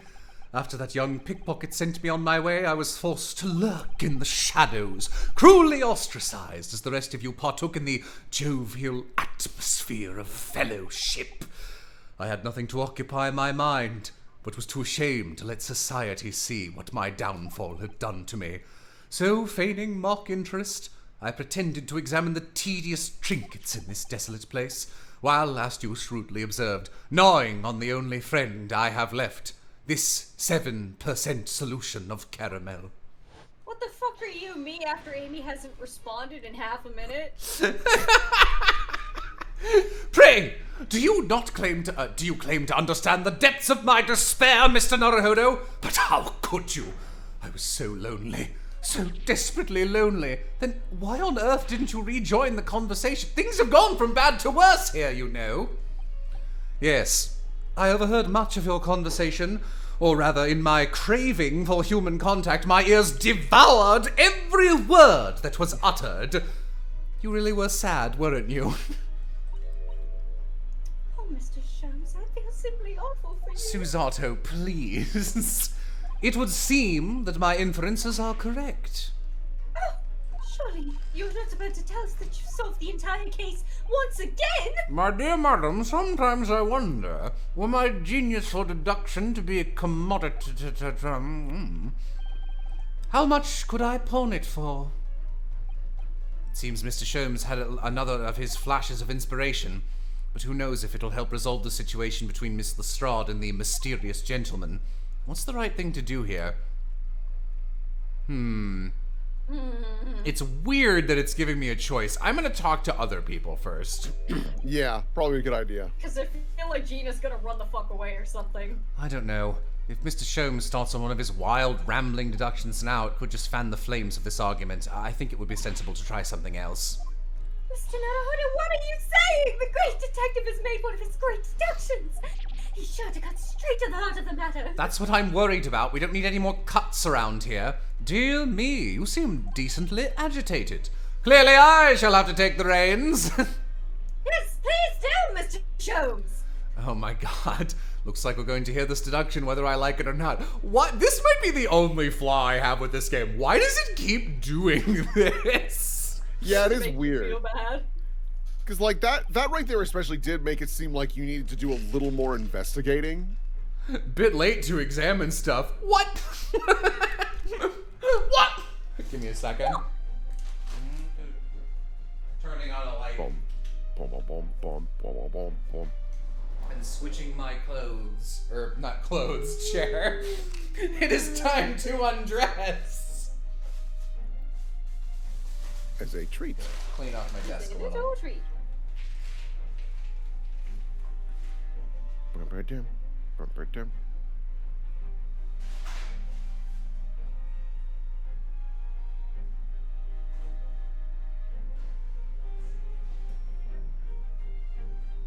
Dun, dun, dun, dun, dun, dun. How far's that light? Pretty far away. Jello has to like rock climb in order to get to the Oh. Start fucking rappelling down a cliff. Okay.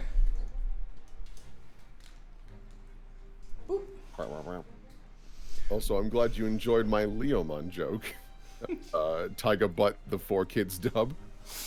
Well, Miss Lestrade, it would appear you'll find yourself in something of a predicament. Where in the blue blazes have you been, eh? Here, pardon. When a lady's in trouble, Jugent's supposed to be there to help straight away, not an hour later. Harsh. Oh, and who, pray tell, are you? Mr. Egbert Benedict, you have, in my eyes, a veritably that's a spelling. Encyclopedic array of curiosities about your person. Nevertheless, there are two immovable conclusions I have drawn. I beg your pardon. The first is this. The true reason for your visit to this pawnbrokery today is something you have not yet revealed. Oh, And the second is this. A considerable crime is in contemplation. One you will orchestrate with intent to steal a vast sum of money. Well, Mr. Benedict, what say you to my deductions? how? He's turned as white as a hard-boiled egg. It would seem that once again, Mr. Sholmes has made a flawless he got it! Yes. You see, the reason I wanted this coat back was because of the other item in this coat. Oh, I'm so sorry. What could it have been? When I deposited this coat, in one of the pockets there was a music disc, and in the other, a tiny pigeon with a small hat. But it has been pilfered. Time traveler! Hello. Just who do you think you are, sir? Ah, yes, as I hoped. That is precisely the pained expression I was looking for. Goodbye. You're a freak. You two are fucked up! So, shall we begin? The time has come for yet another Herlock Sholmes' logic and reasoning spectacular.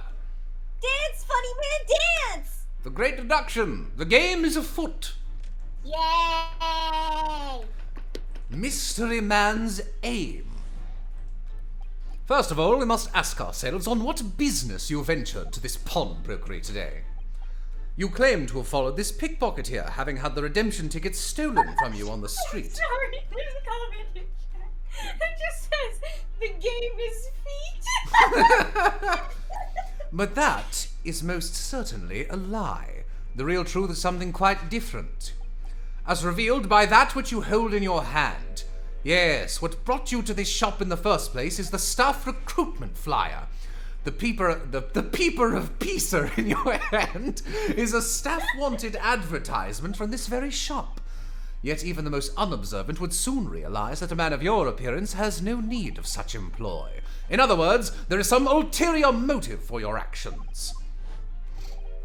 The cane, which you unwittingly clutched to your person, exhibits an incontrovertible contradiction.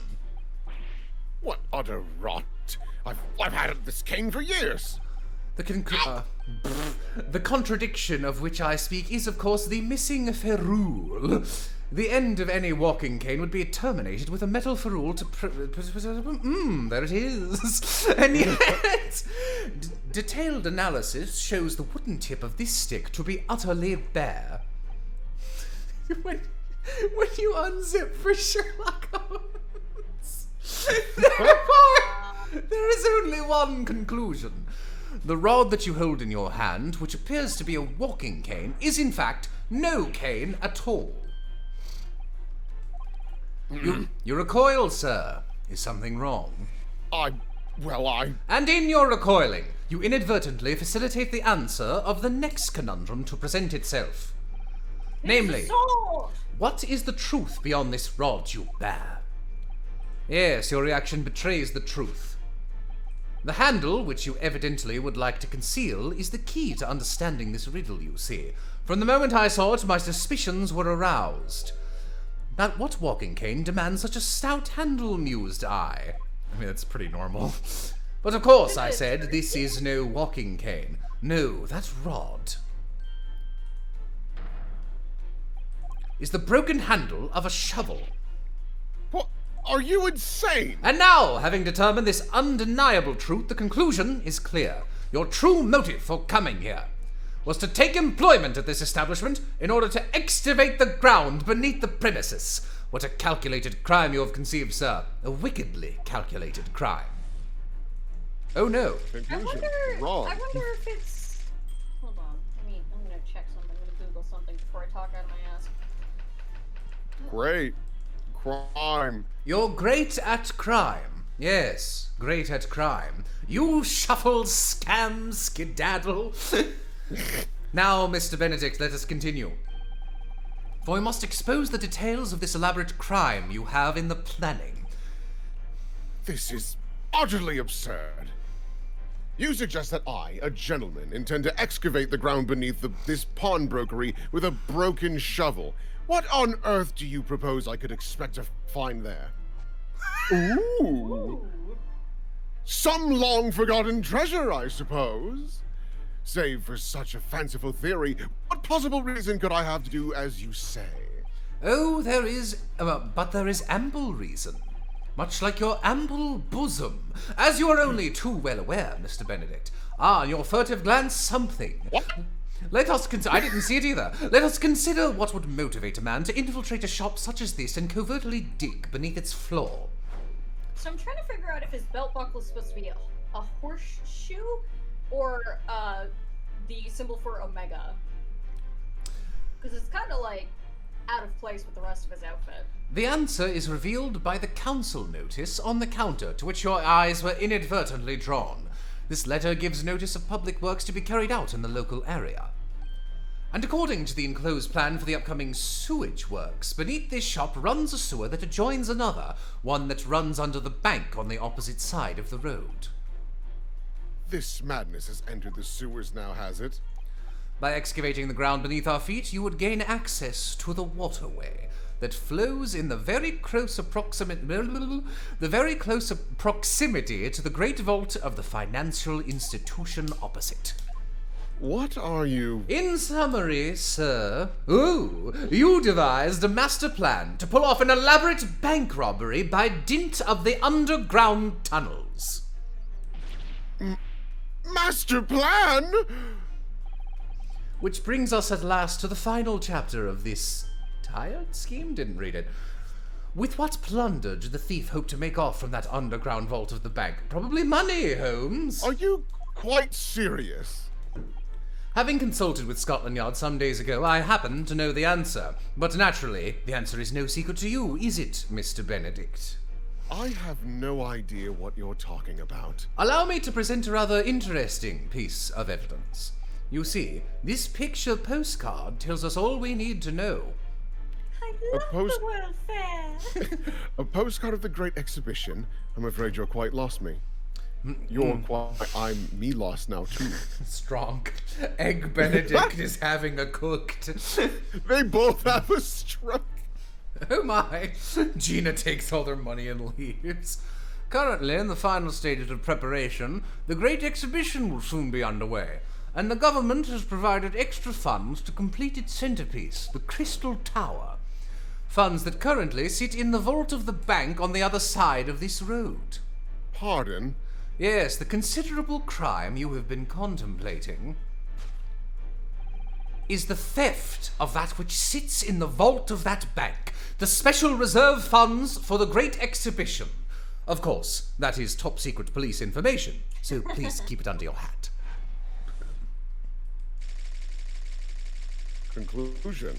I'm going to jail for releasing that information so casually. They'll never catch me. Die. Thus concludes Herlock Sholmes' great deduction of this pawn-brokering puzzle. Every puzzle has an answer. Mr. Sholmes. Well, Mr. Naruhodo, how wrong was I? An impressively upbeat deduction for a detective racked with loneliness, would you not agree? Was it true what you said about the bank over the road, and what it has in its vault? Indeed, though few know of its existence, it is one of the government's most closely guarded secrets. Gregson told me in the strictest confidence. But you just announced it to everyone here, rather loudly, in fact. Ah! And if it's such a big secret, how would Mr. Benedict have come to find out about it? There can be but one explanation for that. Clearly, it is because the man is a criminal. Could a depressed person do this? But what if he didn't know anything about the money in the vault? If he is a criminal, as you said, then buying a brand new shovel is sure to be the first thing he does now that you've revealed the secret. Oh! Or if he doesn't, maybe Mr. Winterbank will. He has plenty of shovels here, after all. Okay. Oh, my life! I assure you I'm not so unscrupulous. Well. Hopefully this has taught you a valuable lesson. Sensitive information must be handled with the utmost of care. One can never be sure that someone privy to secrets won't disclose them, and once the word is out, it's out. Perhaps I'll think twice before confiding in you next time, Mr. Sholmes. An excellent idea, Mr. Naruhodo. An excellent idea. Ha ha ha ha ha. Well then, Mr. Naruhodo, you know what to do, I'm sure. Get him! Yes, let's listen to that great deduction again and see if we can. Am I quiet again? Oh, fuck. I think it was just for one part you were just kind of away from the mic. Oh, yeah, I was leaning away. Whoa, yeah, now you're pretty loud. Okay, that's fine. And see if we can massage it into shape. Very well then, massage me, Mr. Naruhodo. Do it. Get it? Coward. Oh, what's that in your silhouette? Ooh.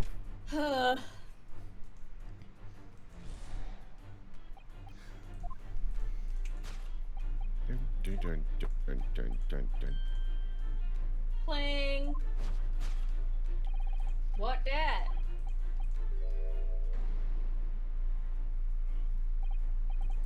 So, by Mr. Sholmes' reasoning, Mr. Benedict came here in order to apply for a job so he could dig down through the floor. Yes, in an attempt to tunnel into the sewers to gain access to the money in the vault of the bank across the road. But he wouldn't get very far with a broken shovel, would he? No, I think it's fair to say his motives lie elsewhere. The question is, where? What did Mr. Benedict here at this...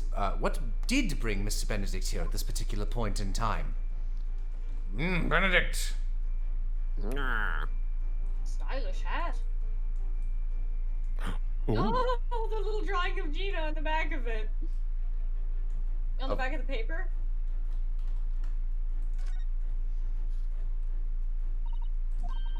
Oh, look at all the scribbled notes on the back of the flyer here. I don't believe it. Well, what is it? Listen to what it says. Name Gina Lestrade. Height 5'2".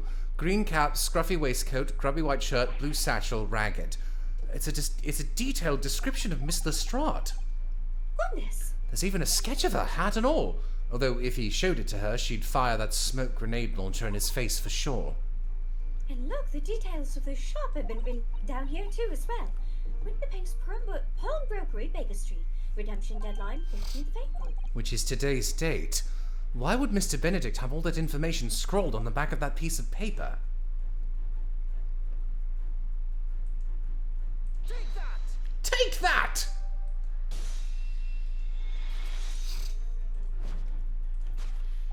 Yes, what brought you to this shop in the first place is the info about Miss Lestrade. Quite so, my dear fellow. It would appear that the writing and sketch on the reverse of the flyer pertain to the pickpocket, Miss Lestrade, and to Mr. Winterbrank's pawnbrokery here. Ah! You originally told us... Don't you bring me into this! that you had merely I'm given just chase. watching. That you had merely given chase after Miss Lestrade stole the redemption ticket from you. But that, sir, is a thinly veiled lie. It sucks, because normally when he does this, I change Ryunosuke's voice so he sounds more confident and is mimicking Sholmes, so now it's just worthless. It is the information on the back of the flyer that led you here today, by which I mean, here to Winterbrank's pawnbrokery, and today, the redemption deadline of that overcoat.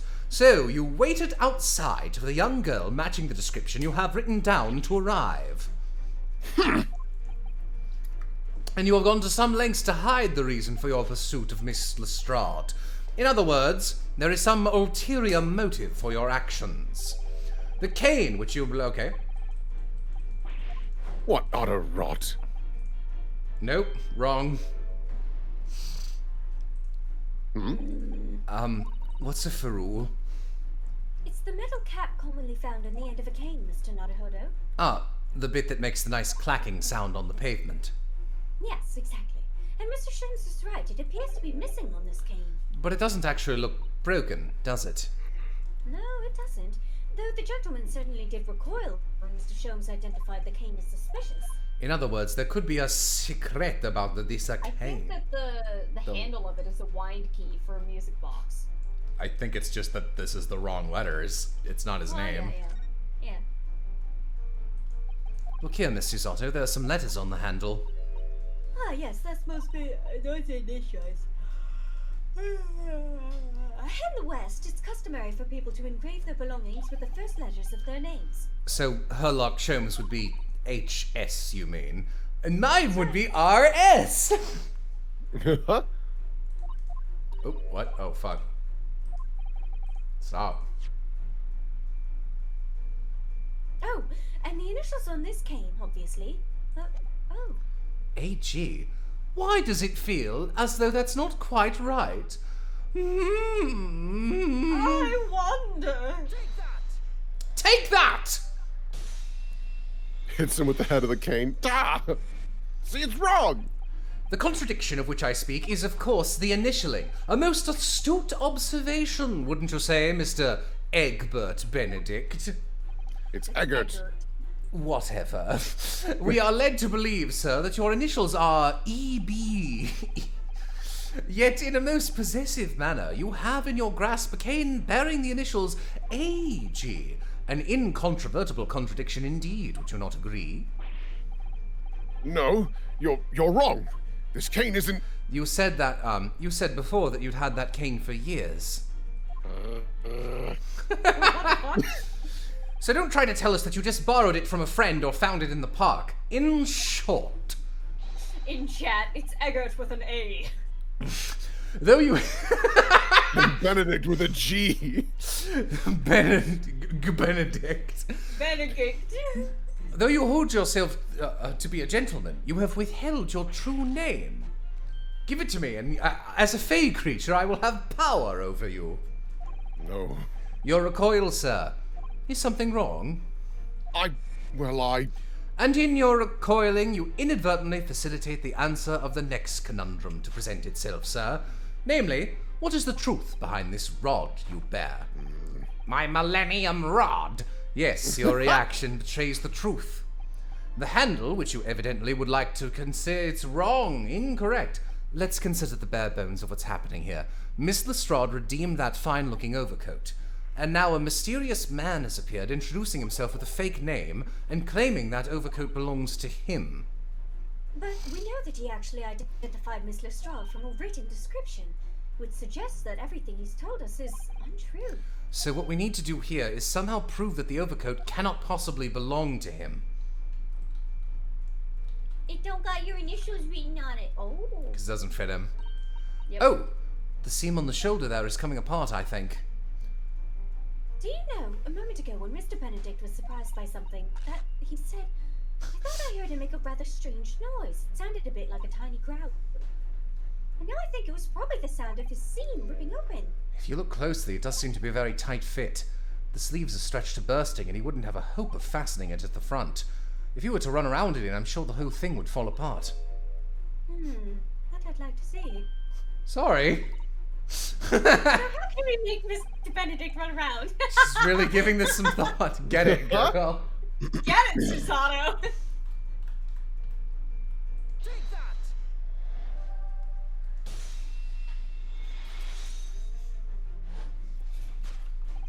The split seam, which you evidently would like to conceal, is the key to understanding this riddle, you see.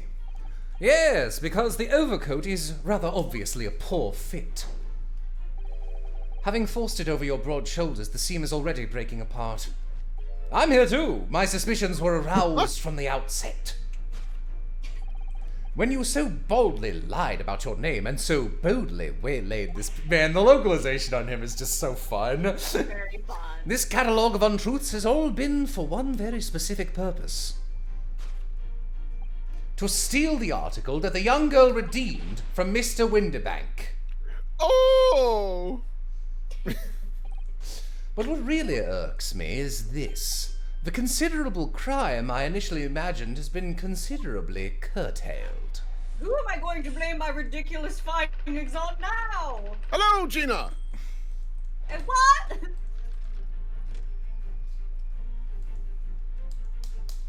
Dun, dun, dun, dun, dun. Now, Mr. Benedict, let us continue. I don't want one. This is utterly absurd. You suggest Oh that yeah, I, this a is gentleman- new. Sorry. No, it's fine. Have you forgotten that I redeemed the article in the proper manner using the watchword? Can't touch this. Had I not been the one to deposit it in the first place, how could I possibly have known the relevant details? Nice ass. Do you think this guy's related to the head of justice or whatever? They kind of have. That's what I'm thinking. He's got a similar hair color and eyes. Yeah. Oh, but the watchword can be discovered, as you are only too aware, Mr. Benedict. Ah, your furtive glance, you fuck. Let us consider how you might have learned a word, you fuck. Probably just looking at the ledger. I hate that I know French and I know how wrong that was. Yeah, because I said it nice ass. It wasn't even close. The direction of the deduction must change rather dramatically now, I think. Oh wait, that wasn't. How do you actually pronounce it? No. Yes. No more. Nice ass. No more talk of tunneling into the sewers, which is a pity because Wagahai next to the snowman. it all Aw. sounded rather exciting. Anyway, I don't think that's Wagahai. That's a white cat. you can't deny that this mysterious gentleman did know the watchword. Yes, Professor. If you didn't know that word, Mr. Winterbank would never allow you to redeem the article.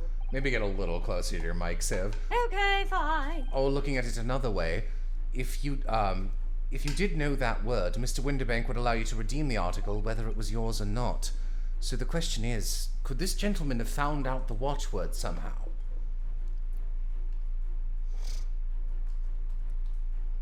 Can I not look at the Yeah, ledger? chat, no, I have noticed that him and Gina do look similar as well, so. Who fucking knows, but. I think you can, yeah, the notelet. Maybe there's something there. Look at this, Miss Susato. Ah, it appears to be a memo that Mr. Winterbank has scribbled to himself. He's drawn a little kitty cat upon it. Let's see, what does it say? Oh, Professor! Wow, you dumb fuck just leaving your passwords about. Mr. Winterbank must make a note of the watchwords his customers give him right before their eyes, and in an alarmingly clear script as well. Oh, dear, I don't know where to look. Who knows what other secrets I might see? I'm just gonna take this. This is Mr. Winterbank's gun. Yes, loaded with only one bullet, he said. It would appear that being a pawnbroker is a very life-or-death profession. That might just be this particular establishment.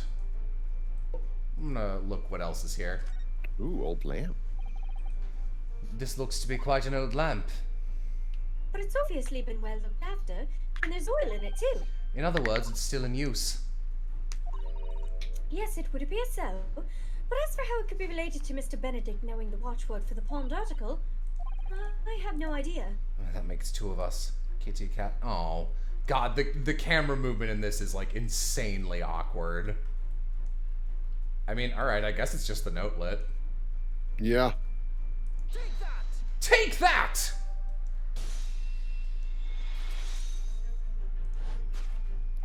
The method is revealed by the notelet on the counter to which your eyes were inadvertently drawn. Yes, the broker here follows the same procedure whenever a customer comes to redeem an article. He asks the customer for a watchword and notes down the response uttered on a notelet he has to hand. Then he consults his ledger and confirms whether or not the watchword matches that of the article in question. I would expect nothing less of a diligent pawnbroker. But his diligence clearly has its disadvantages. What are you talking about? It is increasingly apparent that you were present in this shop before your accusation with against Miss Lestrade. In all likelihood, you followed her inside and then observed her talking to Mr. Winterbank. When the diligent broker made a note of the watchword, as is his common practice, you observed him writing the word professor on the notelet before the ledger. And that, sir, was the master plan you devised to steal the pawned article from the young Miss Lestrade. Master plan? Which brings us to the final chapter of this lurid scheme. Why would you go to such lengths to redeem that particular article from this pawnbroker? Are you quite serious? No, for an ill-fitting overcoat hardly seems to justify the effort, much less a worthless music box disc. But, naturally, you had a very good reason to make them yours, didn't you, Mr. Benedict? I have no idea what you're talking about. Allow me to present a rather interesting piece of evidence. You see, this picture postcard... Shut up. The articles we're talking about are the overcoat and the music box disc that was in one of the pockets. Which, according to Mr. Winterbank, isn't even worth a penny. Why? Why? Oh, okay. Oh, okay. That's... Well, alright. Well, I only have one thing, so... He's taking my bracelet! Oh, okay.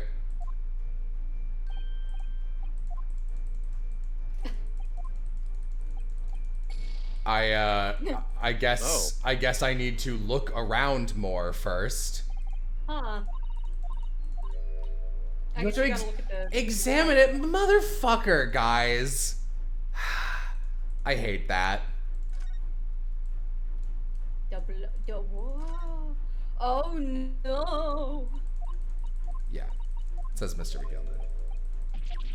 Oh. This keeps happening. To be fair, I didn't know that was added to our evidence. It literally said to examine.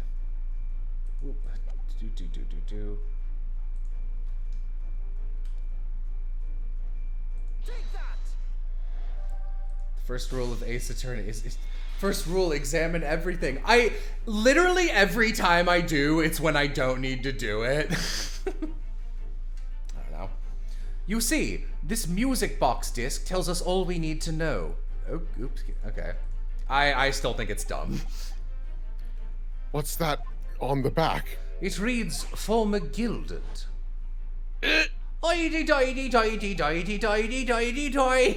Ah, I died. Mr. Magnus McGilded, the unfortunate philanthropist who perished in curious circumstances at the Old Bailey 2 months ago.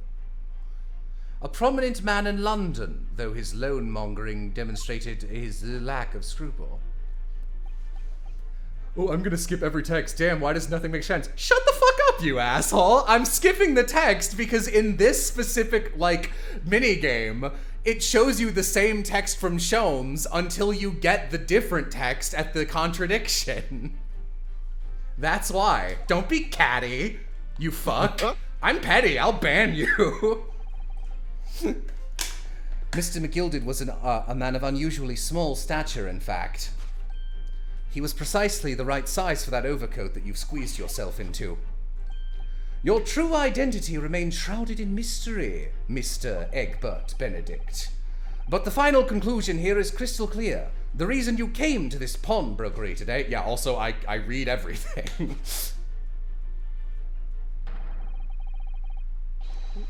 was to retrieve an article left behind... This is tricky as both of them. Left behind the great Magnus McGilded, both of them. Oh, hello.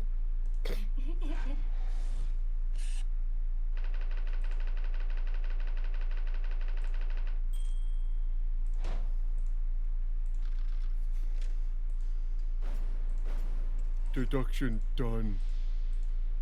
Elm tree.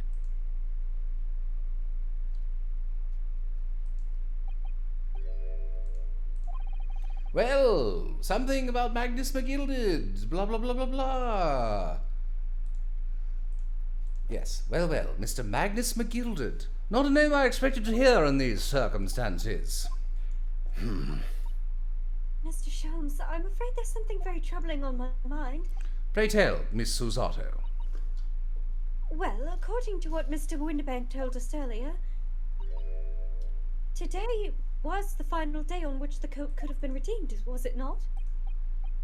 Yes, ma'am, that is correct. Today would be precisely 2 months since it was first deposited. Well, today is 15th April, so 2 months ago today. Would have been 15th February, sir, that's right. It's all carefully recorded in my ledger. Deposited at 10:30 p.m., I see. What? But that suggests... He might still be dead, because he and Gina were in some level of cahoots. She could have dropped it off. Yeah. Oops. Yes, 15th February. It's Sorry, precisely the day on which... Oh, that's you. Oops. I'm literally getting up to close blinds. I see. Okay. I said something. It's precisely the day on which the omnibus murder took place. And 10:30 in the evening is precisely the time at which the terrible events were unfolding. Suggestive is not the word. It would seem the matter is entirely beyond coincidence. You are, of course, at liberty to make whatever outlandish deductions you choose. However... Goodbye. Oh. I must insist you hand over the music box disc now. It would be a terrible shame for you to return to your native land in a box. What do I do? Fuck it. Game over. There are some things a man must protect at all cost. This may well be one of those things. Then again, it may not. Mr. Winterbank! This is my shop. I can't allow any harm to come to my customers. If that were to happen, no, man. I should have to take my own life. Mr. Winterbank, no! All right, that's enough. Oh, hey, All right, that's enough. Inspector Gregson. No. Fuck. Inspector? That's right, Sunshine. The alarm was raised on one of our dedicated emergency lines. So we got here as fast as we could. Now, job, Gina. what's all this about, eh? Oh, praise be! You're here at last! I was moments away from forfeiting my life in my very own establishment. It really was a phone to the police. Yeah. It would seem you have the upper hand.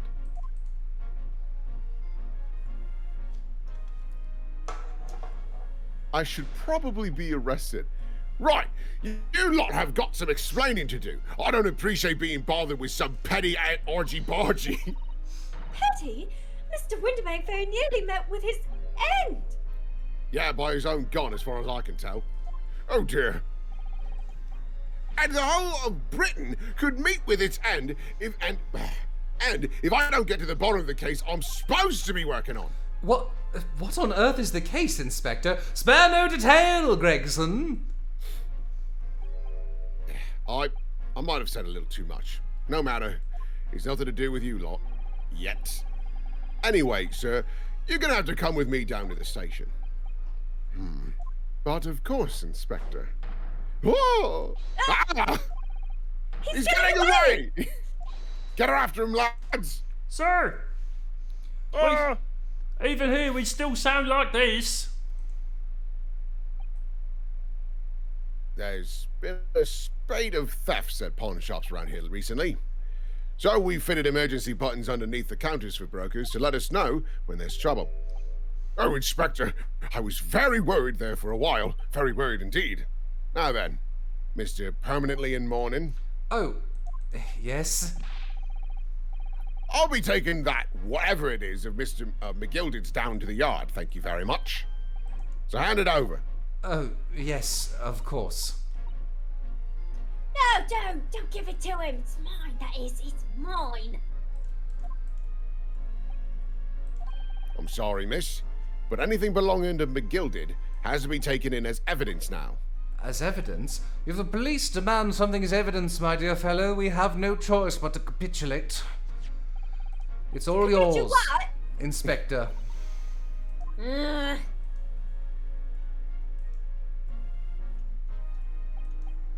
And so we handed Mr. McGilded's disc over to Inspector Gregson, and was summarily, holy shit, and was summarily turfed out of the shop and onto the street. Pat, pat. To be continued. To be contained. Mine. Bop, bop, bop, bop, bop.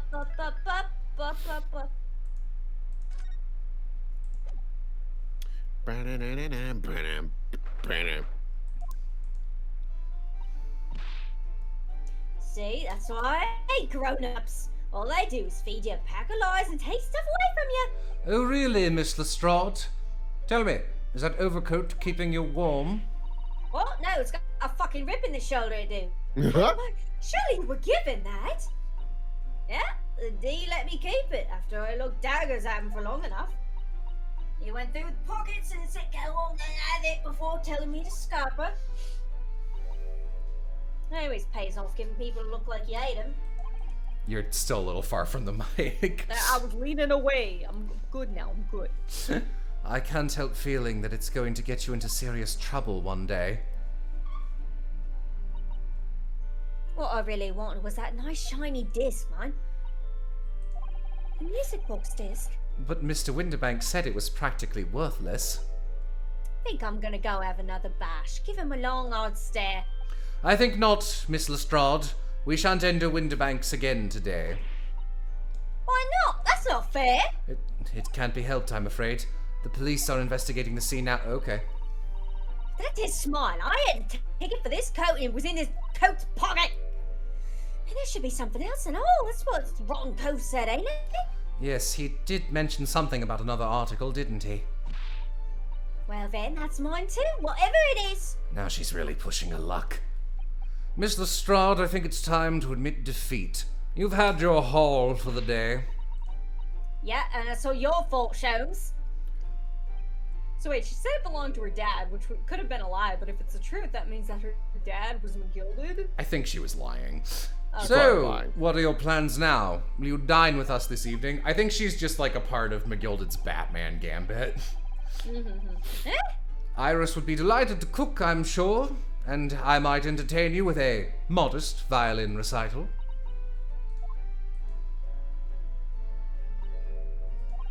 No, Tom. Oh. I ought to come round your place, eh? Have you lost your head or something? I hate you. Oh dear, she's gone.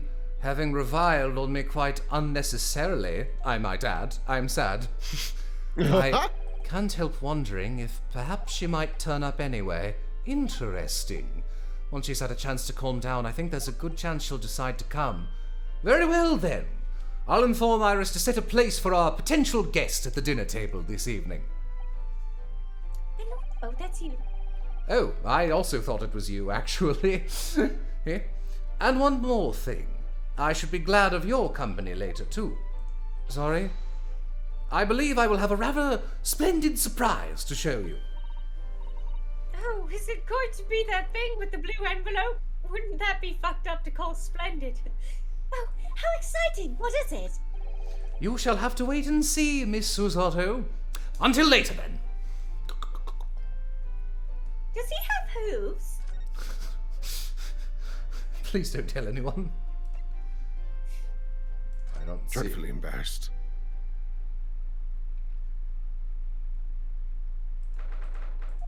Her little heart-shaped chair. Sissy and Bruno, come in. Good afternoon, Iris.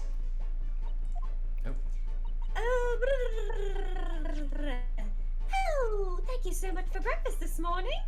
Oh, don't mention it. Goodness, look at the time already. Busy as always. I am. I'm preparing everything for dinner this evening. Already? You're obviously cooking something special, are you? Oh, yes. After all, we have a special guest joining us. Guess who it is? Go on. You'll never guess. The look in her eyes is a little unsettling. Oh dear. Is it awkward when you already know the answer, isn't it? It's Ginny! Isn't that exciting? Oh, what a surprise! Yes, that's wonderful news. Wow, Iris seems overjoyed at the idea. I can't wait to learn some pickpocketing tips from a real professional. Oh, yes, that does sound fun. I'm not sure that's entirely appropriate. Are you, Mr. Naruhodo? But by the way, Iris, what's Mr. Sholmes up to? Oh, he's crying. Look at all this nothing on my desk. Hurley? Oh, he's been like that ever since he got back. Hello, Mr. Sholmes. I beg that you won't speak to me. Sorry. I don't know who you are, but kindly take your leave. As you can see, I'm not here. I don't know how to respond to that. Just real quick, Marissa's wondering how much more do we have of this? Not when is after. Yeah.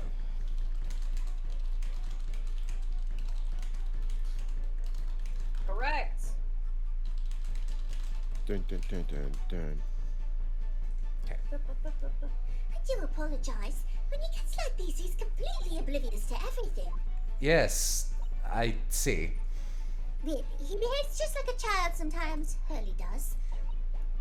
Mr. Sholmes and Iris have something of a parent and child relationship, don't they? Yes, except that Iris is clearly the parent here. Come to think of it, I wonder where her real parents are.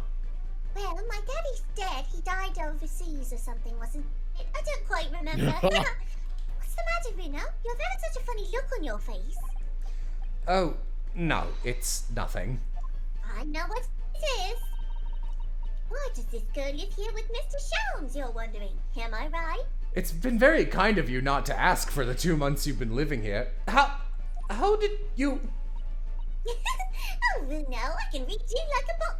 Oh, this girl is dangerous. Don't worry, you can ask me anything. I won't mind. Like how my hair got pink. It was a dreadful chemical accident.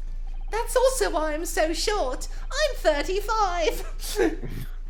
So, by Ginny, you mean Miss Lestrade, the young woman from the McGilded case 2 months ago, right? Yes, who also stole my experimental smoke grenade launcher. Although after that trial, I invited her back here and we had dinner together. And now we're the best of friends. Oh, what a lovely tale. Yes. Now, if I bump into her on the street, she runs away as fast as she can. Oh. And I chase after her down the back alleys. Interesting idea of friendship. And then I let her have the latest color of smoke grenade I've developed. Oh. There's so many beautiful colors in the world. Ginny wants me to make a whole rainbow. I suppose this means you've let Miss Lestrade keep the smoke grenade launcher, have you? Yes, that's right. I got bored of it anyway. Hurley always reacts the same way when I shoot him with it now. Poor Hurley. Oh, I can't wait for Ginny to arrive. It's been too long since she last came over. I'm so excited. I just hope she actually does come. So what the hell? I'm sure you've been wondering why it is that I live here with Hurley, haven't you? Well, it has crossed my mind. That and where are your real parents? Oh. My mummy and daddy aren't with me anymore. Mummy passed away when I was born, And at around the same time, my father, well, he had to go far away. He had to go to a faraway land because of one of the cases he and Hurley were working on. Oh, wait a minute. Did you say he and Hurley? Yes. Daddy and Hurley were always solving mystery cases together. She didn't mention that before. This is his coffin. That's the box with the transcript in it. He wrote them all up in his diaries. That's what's in the metal chest over there. Really? He recorded them all? So, you mean it's true? Mr. Sholmes really did have a partner with whom he tackled some of his most taxing cases? Oh, yes. I mean, it's always nice to have one, isn't it? So Mr. Sholmes' partner was your father? Exactly. Hurley told me I wasn't allowed to look in the chest. Well, that only made me want to look even more, so I opened it up. And you found your father's memoirs? Yes, so I asked Hurley, who wrote these? He nearly fell off his chair. But then he told me, and that's when I found out that the author of all those accounts was my father. So Iris's father was Mr. Sholmes' partner. Iris, was your father Mr. Sholmes' partner? I'm not sure. Iris's father, he was Mr. Sholmes' partner. I can't believe. Lived with Hurley all my life. I can't believe Kazuma had a kid. No! No! I was tiny when he took me in. You're tiny now. President Tiny. When Hurley told me he wasn't really my daddy, I mean... It must have done. I wonder why Mr. Sholmes chose to tell you, and at such a young age. Hurley says it's because he wouldn't have been able to hide it from me. Oh, yes, he's quite stupid like that. Well, having lived with Hurley all these years, you might say that his ways have rubbed off on me. There are some things I can just see. Especially lies. I almost know when people are lying before they open their mouths sometimes. Right. Anyway, I was so fascinating when I read... I was fascinating. I was so fascinated when I read Daddy's story. The way I sat was just inspired. I sat upon my head and read them with my toes. It inspired me to write the adventures of Warlock Sholmes, actually. God damn it. I'd always assumed Mr. Sholmes simply told you all those thrilling stories. Oh no, Hurley's hopeless like that. He forgets everything. As soon as he's solved the case, it all but vanishes from his mind. Oh, I see. The other day, it was so embarrassing. As usual, he totally forgot about the case he just solved. So the very next day, he gathered together all the people involved and proceeded to solve the case again. It was quite a shock for everyone. You can say that again. You share your father's surname, don't you, Iris? That's right, Wilson. Daddy's Dr. John H. Wilson. I learned from his diaries that he's a doctor of medicine, you see. That's what prompted me to study and study so that I could earn a doctorate as well. Iris's father was Sherlock's partner. Went to some distant land and is a doctor by the name of John H. Wilson. Remember this? Yeah, I remember. Yep. Yeah, man. I got it. That's right. Visiting professor of medicine at Imperial Yume University. And the man who, in the most bizarre of circumstances, lost his life just before we left Japan. Miss Susato. Yes. Perhaps we shouldn't pursue this conversation any further at this time. I think that would be for the best. Do you know who my partner was? Ah, my dear fellows, how good to see you. Mr. Sholmes! Why ever did you not make your presence known to me before? Well, no matter now. So, how the devil are you? We've been with you God, he's funny. for most of the day. Goodness, really? God, he's fucking losing it, bro. That is too much opium, my guy.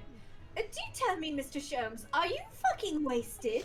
Wasted. Whatever are you talking about, dear madam? Oh, Never mind that now. I have some more interesting to I just envisioned a mouse being sucked back into his nostril. No! You also don't snort opium. I can't go back. Gets sucked back. Back in here, John. I need that half of my brain.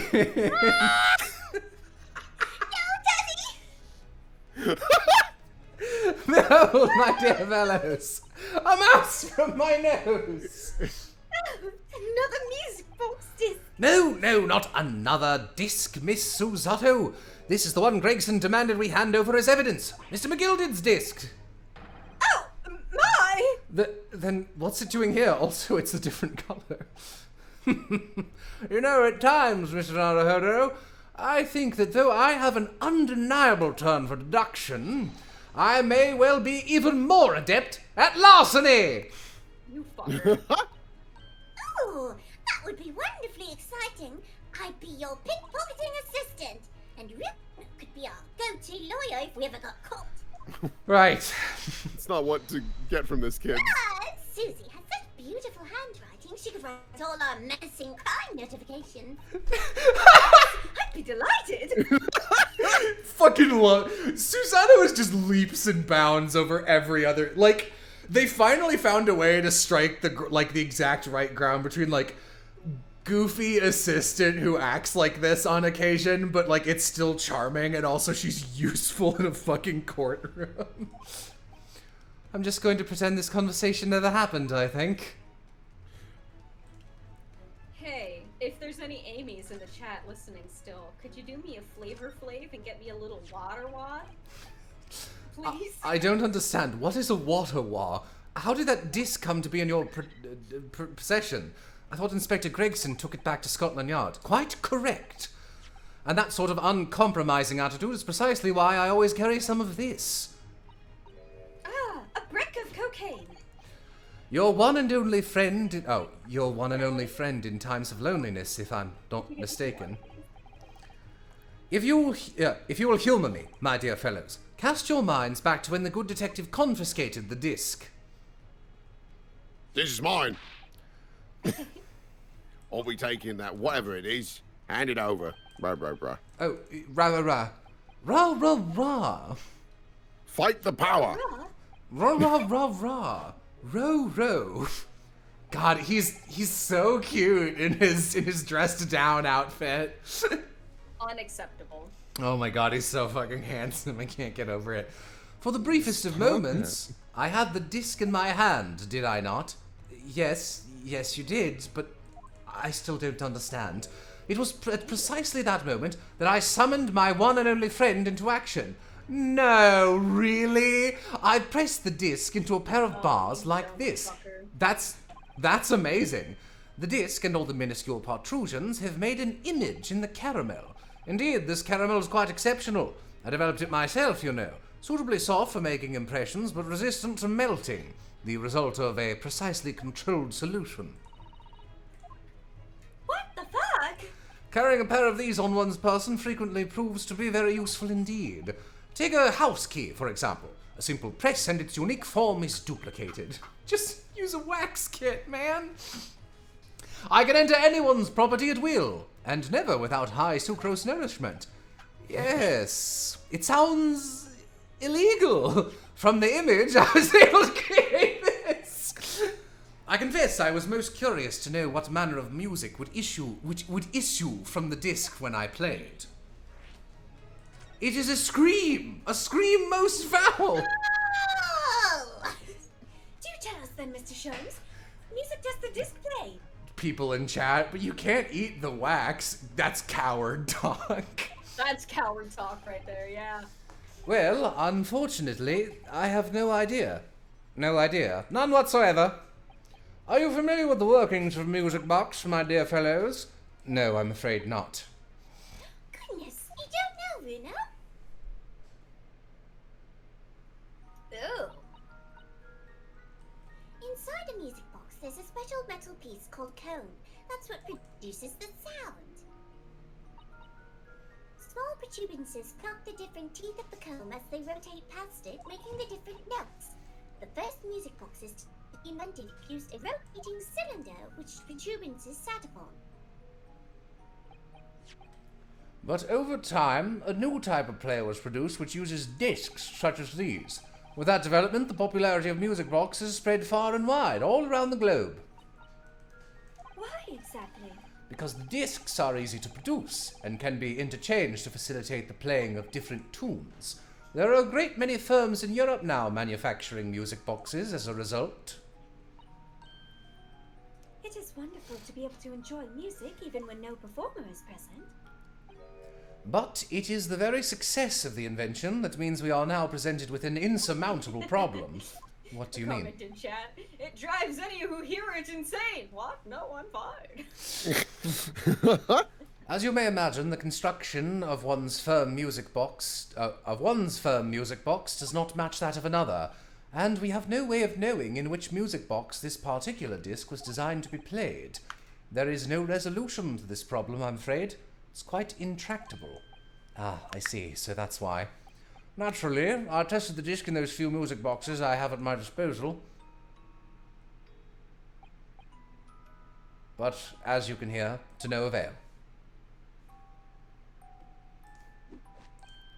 Yeah, baby. The results were equally unsatisfactory in this one. So, I am End's theme, End Pokemon's theme, be like... I am presently engaged in acquiring an example of all the music boxes ever made in Europe. Every single one? That's early for you. Always taking things too far. But my dear girl, an unsolved riddle is quite repugnant to my constitution. But surely all the different types in Europe will amount to huge volumes of music boxes, won't it? Yes, that is certainly true. In the worst case, I shall just have to ask you to vacate the attic room. What? Get the fuck out. I hope McGilded is alive, literally just so I can play McGilded more. Magnus McGilded. Not a name I expected to hear again so soon. Yes, it's only been 2 months since that grisly case. Oh, I'm fucking dead. Oh, I'm so fucking dead. I'm so fucking on fire. But at least the last thing I got to see was that damn face. Pray forgive the lack of mercy. Finally honoring my time-tested duty as a Brit, killing the Irish indiscriminately. Shut up. Even though we That's you. I know, I'm going. Even though we successfully established Mr. McGilded's innocence in the trial. The newspapers are still claiming that it remains an unsolved case.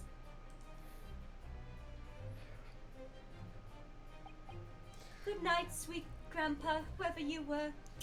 The murder of the brickmaker, Mr. Thrice-Fired Mason. I wonder if that was Gina's dad. In the end, the truth of the matter remains a mystery. We still have no idea what really happened that night. Jesus oh, God.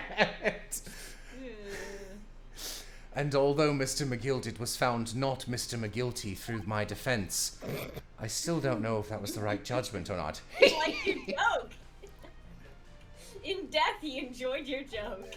It would appear the case is not yet closed. Well, it's time I started getting things ready for dinner. Ginny will be here before long. Thank you, Iris. Oh, well, you must let me help you then. Of course, Susie. There's plenty to do. I think I shall investigate the condition of my faithful performing partner. Now then, where did I leave it? Let this be a lesson to you, Mr. Sholmes. Never leave anything too precious with the pawnbroker. Oh, yes. my child, I left at the stoop. I shouldn't have done that. The stoop. Like it's- Stoop kid. I'm afraid the stoop kid will never leave his stoop. You may be right. Oh, that reminds me of something Mr. Winterbag said before. He said that he had a manuscript of irises in... In pawn, like it was pawned. Oh, I see. Did he? But he got your paper. Yes, he definitely mentioned it. Mr. Sholmes' latest tale of otherworldly mystery lies dormant in my storeroom. Were his words, I believe. So you heard about that, did you? I expected you were as incensed as I was. Oh, yes. The idea of such a wonderful story languishing in Mr. Winterbank's storeroom gathering dust. My dear madam, I'm quite sure I told you already. The pawnbroker's storeroom is the safest place for it. More secure than a bank's vault. And what about your Stradivarius, Hurley? Was that safe and secure? Well, there may be the occasional mix-up caused by a certain impetuous someone not too far from me now. Do you have any idea how long it took me to write that Baskerville story, Hurley? It was the worst one! No, the Speckled Band is the worst one. Oh, yes, you're right. The second worst one! Oh, it sounds so exciting. The Hound of the Baskervilles. I should love to read it.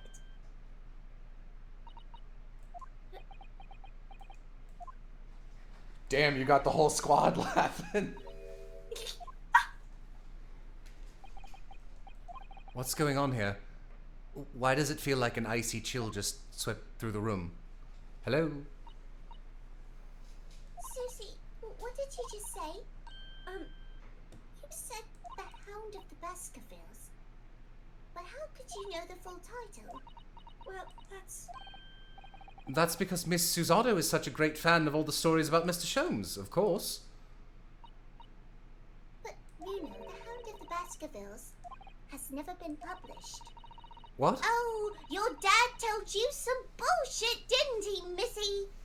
When I showed Hurley the manuscript, he told me that I wasn't allowed to publish it yet. I don't understand. That's why he said he'd keep it safe. Until it was the right time for the story to be made public, you see. So that's why the manuscript is at Winterbanks. And yet, how could Susie here know its title? Well, Hurley, what's going on? Ah. What is it, Mr. Sholmes? It would appear our guest has arrived. Bad time, innit? Miss Lestrade! This was a bad idea. I knew I weren't welcome. I'm going. No, wait! Miss Lestrade!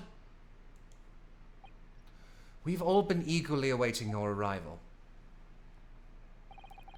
Haven't we, Iris? Y'all. Oh, yes. Just wait there, Ginny. We'll have everything ready in a jiffy. Come along, Susie. Right, of course. It's a pleasure to see you here, Mr. Strad. Please, make yourself at home. Don't stand in the doorway, my dear girl. Come along in. Heating up our London. What say you to some Oh, I'm not even going to pretend. To some Mendelssohn? I won't take no for an answer. Meddlesome it is there. Hee hee. I just murdered someone. Mow. Mow. Gang's all here. That evening, Iris prepared us all a meal that was even more delicious than usual. Mr. Sholmes' violin performance was in no way meddlesome, and Gina, as we came to call her, taught us all how to steal things from one another without being noticed.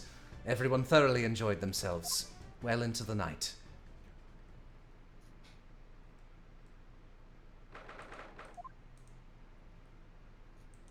Oh, turn the lights on. I'm scared. That was a very enjoyable evening, wasn't it? Oh, yes. Iris's cooking was truly divine. And I still feel as though I can hear the enchanting strains of Mr. Holmes's violin, even now. Best of all, I bet I could steal the glasses from his lordship's face next time we're in court.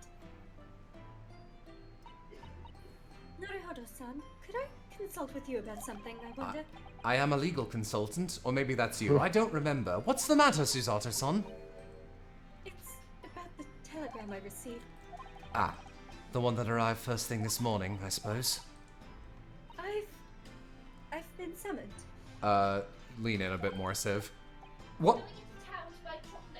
So- Amy's going into the town to buy chocolates. Okay. All right, goodbye, Amy. Summoned. Goodbye, Amy. 1 second. I feel like I should probably wait for Civ here because this seems important. Bum bum bum bum. Wop wop. Bum, bum, bum, Yeah. bum, bum. I think one of the reasons that Susato works really well is that she's foolish, she's not dumb.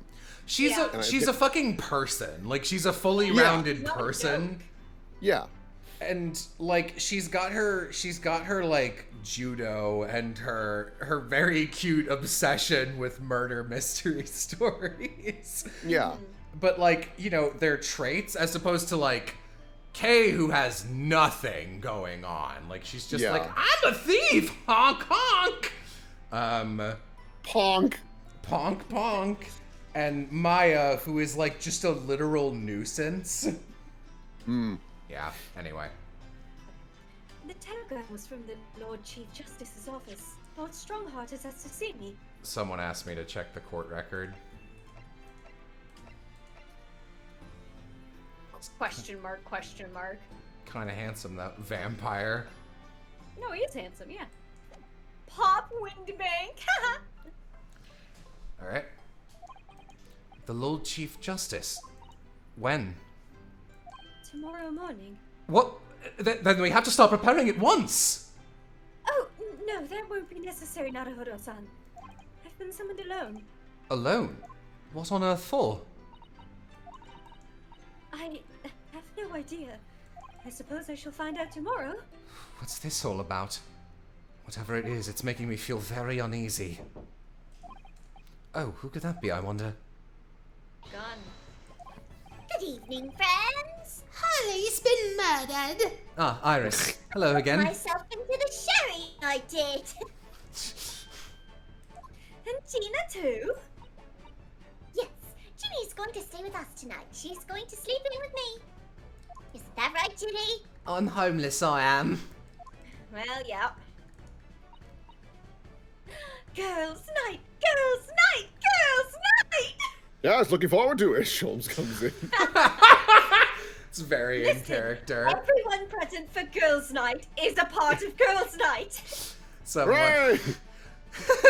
Susanoo just like, ooh, this girl's night just got even better. Naruhodo, you go outside. What? Athena and Raifa Let were me make a pot of tea. Athena and Raifa were fighting for best attendance before Susanoo for me. Yeah, no, it's like Susanoo is the best so far. I like Athena a lot, though I think she's more of a protagonist than an assistant, and she's a good assistant, but yeah. And I really like Raifa. Raifa's my other favorite, just because I think she's funny.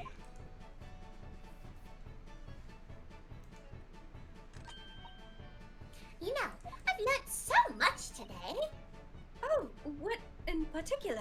I now know that I can't trust you, Susato. I'll have to take you out back and shoot you as well. Such a shame, really. All those things Ginny showed us, wasn't it wonderful? Oh, you mean all those pickpocketing techniques? We had fun trying them out on each other, didn't we? I think I've awakened a natural talent. I could earn a living from it. You might be getting a little ahead of yourself there. So, what brings you up to our humble quarters at this late hour? You're evicted. Well, you see, Sorry, one sec. Someone says, I don't hate Maya like the Jello crew, but she is kinda only good in cases that involve the Fae clan. Yes, that's the problem. I came to return this. Wait, what? That's mine! Oh my, wherever did you... I told you, didn't I? I have a natural talent for it. Oh, yes, I'd forgotten. Irish You literally don't is a have to child. suffer legends. I barely reach above the textbooks. That's a little bit silly. Not that I really understand why you wear it, though. Ah, thank you. All right then. Good night. Yes, good night. So this is your office, is it?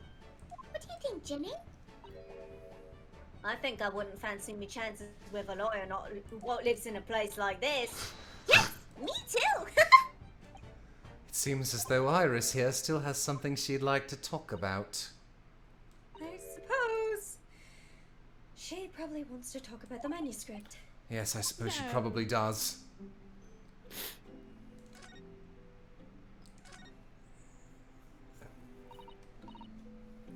Iris, Iris! Iris! Iris! Iris! I suppose, Riss, you're hoping for us to talk about the manuscript, Riss. The Manurus! Aren't you going to tell me? I'm so sorry. I need a little more time, please. Alright, I understand. I hope I haven't made you feel awkward. Oh, no, not at all, Iris. Not at all. I don't know what all this is about, really, but it's a story you made up, is it, Iris? This manuscript or whatever you call it? It's not exactly a story that I made up. It's something that I read in Daddy's diaries. Lean in a little more, Civ.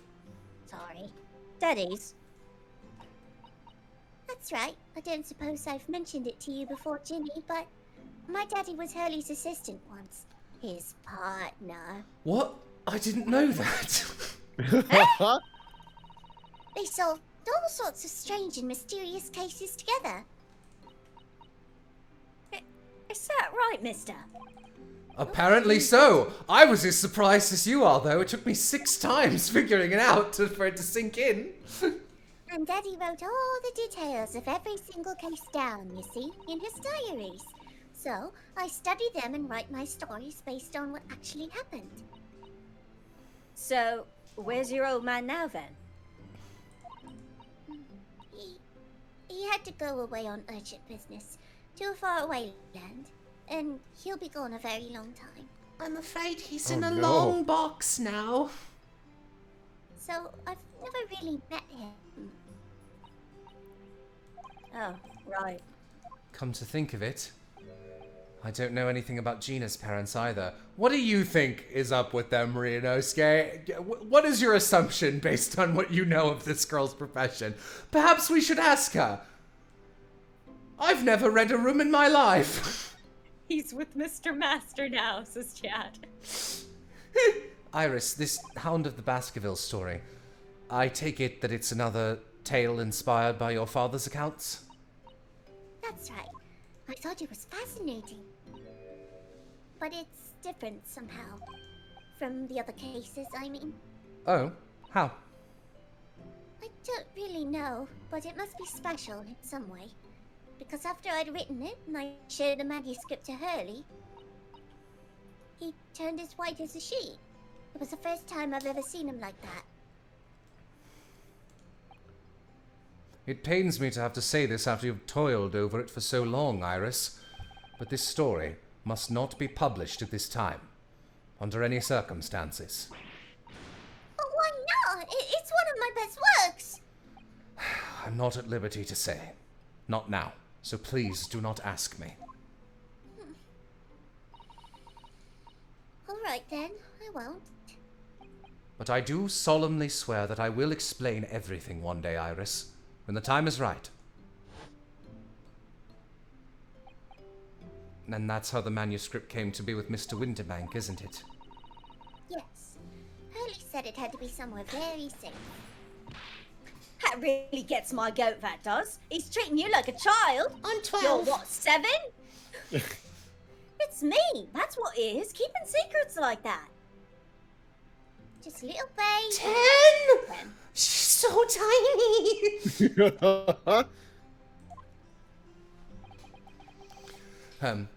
I'm sure Mr. Sholmes isn't trying to be mean. If he said he wasn't at liberty to talk about it, I'm sure there must have been a very good reason. I think so too.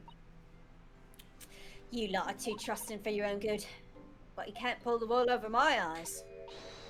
Sholmes is lying, Iris. I bet my life on it. What? Hurley's lying to me? Oh no. What have you done? What is your problem, lady? Trust issues, ma'am. Get out of the dark. I'm Prune over here. Hello, what's wrong with your parents? You a little wife puppet skirts, you is? You sure you know I is? I've realised that I don't know anything about your parents, Gina. Ain't got any, have I? Never did have. Oh, For some reason, I'm surprised. look, the East End's full of orphans like me. No one wants nothing to do with us from the minute we're born, not even our mums. But we all stick together. The other ones looked after little ones and make sure they get by. So that's why you're a pickpocket? Guys, yes. Duh. Nah, dive into my life. I love it. I get a kick out of it every time I lift some pompous idiot's purse. And that's how we all afford to eat. I'm like Robin Hood, ain't I? That's how I see it. Oh, Gina. I do think about it sometimes, what it would be like to have parents, I mean. I always thought it'd make everything right. But having listened to what Iris just said, it sounds like having parents ain't always easy either. Oh, I mean, if you knew, if you know you never had, God, her accent. I mean, if you know you never had him, you don't feel like you're always wanting to meet him. it's true. Everyone, I'm gay. I do want to see Daddy so much. Oh, Iris. Oh, great, now we're all crying. Fuck me! I'm not Girls' crying. night ruined? Gina, No, this is just how girls' night goes! thank you all for inviting me to girls' night. Time for more dumb questions. Gina, what did you mean? Why does he sound like a children's show host all of a sudden? What did you mean when you said Kipper? Oh my god, I haven't given anyone the Kipper voice. What a Kipper waste. slaps. What a fucking waste, man! Alright, well, we've got 5 more cases. Someone will be Kipper. Gina, what did you mean when you said that you know Mr. Sholmes is lying to Iris? Well, he reckons he popped that mantle script or whatever, right? Well, come on, that's obviously a load of rubbish. Oh my, why would you think that, Gina? It's simple. That story is really told in Winterbank's if that story was really old in Winterbank's storeroom, there's no way someone from halfway around the world, in other words, you, could know about it. Oh, that's a whole other can of worms, girl. Sorry, Iris, but if you ask me, he sold it. Without telling you. But Hurley would never do something like that. I'm sure of it. Ha! Grown-ups do a lot worse than that, believe me. They're bare-faced liars, a lot of them. You just ain't realized it yet. Fucking. Oh, someone she's says. so sad. Someone says that's kind of close to the sleepy cop, isn't it? I guess, but like the Kip, like vocally it's pretty similar, but this was more like this actually sounds a lot like Tiger, the other character in Kipper, whereas Yeah. Kipper sounds like he's already asleep. He It sounds sounds like he can barely breathe. he sounds like a wisp. Tiger. I'm telling you, that mantle script ain't at Winterbanks. You'd soon see if you had a look. Even if you think you can trust him, I don't. That Sholmes is a liar like the rest of them. Jesus, Gene, are we not gonna like speak up here? Interject? If I'm honest, get the fuck out of my house. I have wondered if Hurley's telling me the truth sometimes. See? Oh, but I don't mean it. I don't mean that I think he's lying. I mean, I sometimes wonder if he might have hidden my manuscript somewhere. Somewhere I don't know. Even though it's wrong of me to doubt him. Oh, that's me. Oh, sorry, had a latent burp. Don't burp. Girls' night. Don't be too hard on yourself, Iris. Professor Leighton burp. A little burp. Dip. Oh my goodness! Look at the time! Come along, Ginny. We should get back downstairs. Yeah, alright. And please, don't mention any of this to Hurley, will you? Camera fades back to the investigation map. He's just dangling from the ceiling like a spider. No, Honestly, I'm expecting it. of course not. Good night then, Iris. Good night, Gina. You must let me make breakfast for you tomorrow morning. I insist. Oh, yes, please. I can't wait, Susie. Good night, then. Iris. It sure is easy to forget, isn't it? Sometimes she speaks just like an adult, but deep down she's still just a child. Well, I think it's time that I turned in for the night too, Naruhodo-san. Bow.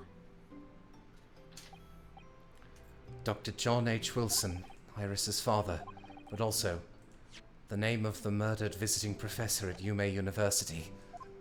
Can't be a mere coincidence. There's something deeper going on.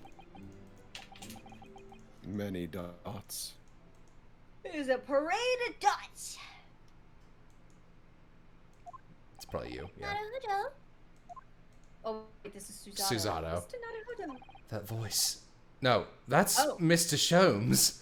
Mr. Naruhodo! Mr. Naruhodo. What's going on? It's the middle of the night. It's Miss Lestrade. She's gone. Gina. And she took the print of the thing. She was supposed to be sleeping in Iris's room, but her bed is empty. Well, she's an independent young woman. She's probably decided to go home, no? I think not. From speaking to her before she retired, I received the distinct impression that she was looking forward to breakfasting with Miss Susato. No, I don't believe the girl has gone home. But I've been waiting for over an hour now. Over an hour? Oh. If you'll indulge me, look out the window. What's this about? Uh-oh.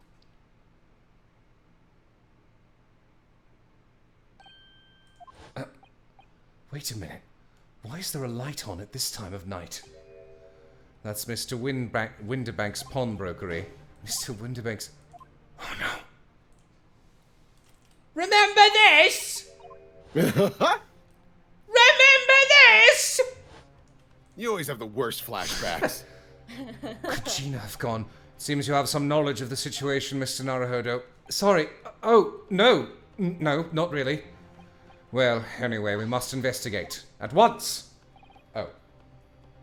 At once! Miss Susato.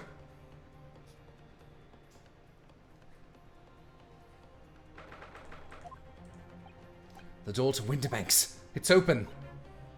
And the lamp is burning. It must be Gina. Mustn't it? Let us hope nothing more sinister. What? Come, there's not a moment to lose. Clearly something is afoot inside. My hooves cannot go fast enough. They're going to give us away. Oh, Jesus. Oh. There's no one here. Oh, shit. Oh, yes. There is. Oh, fuck. Mr. Sholmes! Mr. Sholmes! What the... Has Mr. Sholmes been shot? Leave me, Mr. Naruhodo! But after them! Go! Right.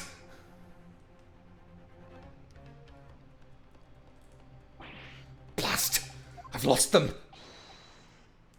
Gina, probably. Oh, no. Hello, what have we here? Will, it can be you. You haven't spoken in a while. The alarm was just raised from this pawnbroker's, sir. Would you know something about that? Officer, come with me. It's my friend, Mr. Sholmes. He's been shot. Shot? With the policeman close behind me, I ran back to Winterbank's.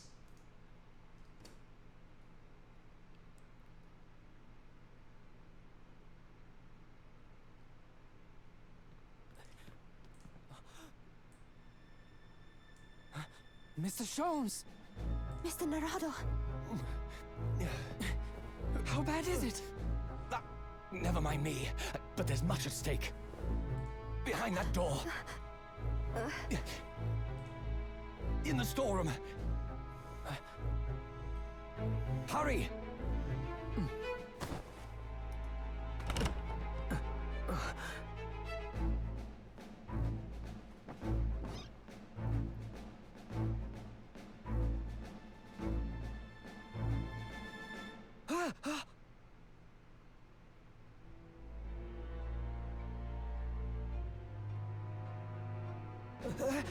It's Gina!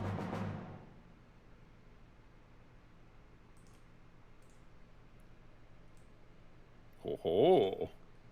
Okay. Everybody dying. Everybody dying.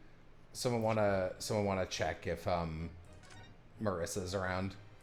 Yeah. Oh boy.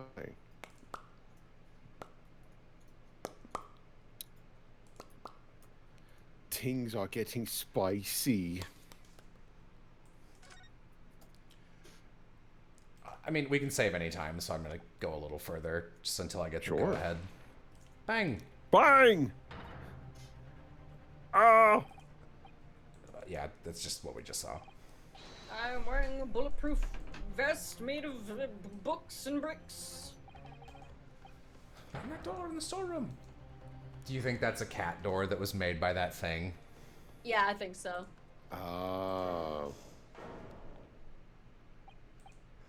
He done it. I'm honestly glad the pawnbroker died. I didn't want to deal with his dumb suicide gimmick on the stand. Yeah. From that moment, Winterbrank's pawnbroker became a crime scene. Everything that followed happened in a whirlwind of activity. The arrival of the police, the preliminary investigation of the scene, and the questioning. It was just before dawn. Oh, no, that's correct. It was just before dawn before I was allowed back into my lodgings at room 221B.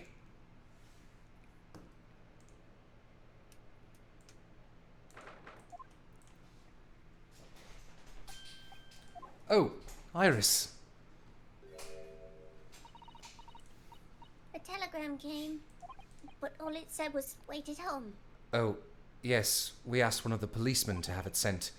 It was simply impossible to come back. Oh. When I woke up, I was all alone. Hurley and Ginny were gone. Everyone was gone. What happened, do you know? Poor Iris, she's trembling. She's obviously trying very hard not to let herself get too worried. I'll explain everything that I know. Something awful has happened, hasn't it? Yes, I'm afraid so.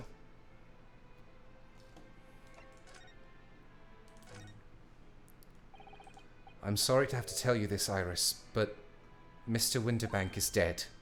Who? He was shot. Well, you see, Mr. Winterbank, he's the pawnbroker that your father's partner used. He was shot. We discovered it in the early hours of the morning. Oh, yes. I had a feeling. Lean in a little more, Sev. You did. Oh, yes, I had a feeling! Well, I saw all of the police carriages pulling up outside of his shop, so I knew something must have happened there. When we entered Winterbanks in the small hours, that's funny. When we entered Winterbanks in the small hours, we disturbed a gang of 2 thugs. They ran out onto the street and I chased after them, but they got away. So, it was one of them who shot old Mr. Winterbank, I suppose? I don't know, but that's not what the police believe at the moment. Oh? Why not? They've arrested someone else as their prime suspect, you see. Oh, we get our case. Gina. Ginny? But why? Well, the thing is... No, Ginny wouldn't do something like that. I know. None of us think she did it. Then why have they arrested her? I'm sorry. There was nothing I could do.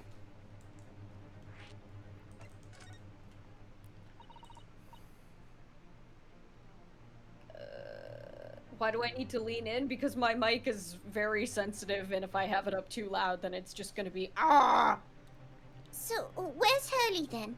Is he still there investigating it? He really ought to have some breakfast. It's not good for him to miss meals.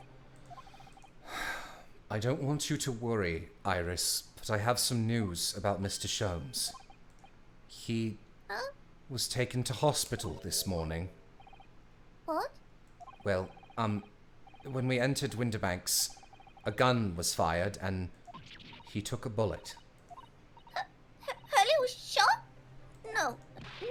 It's all right. His life isn't in danger. Really? Are you sure?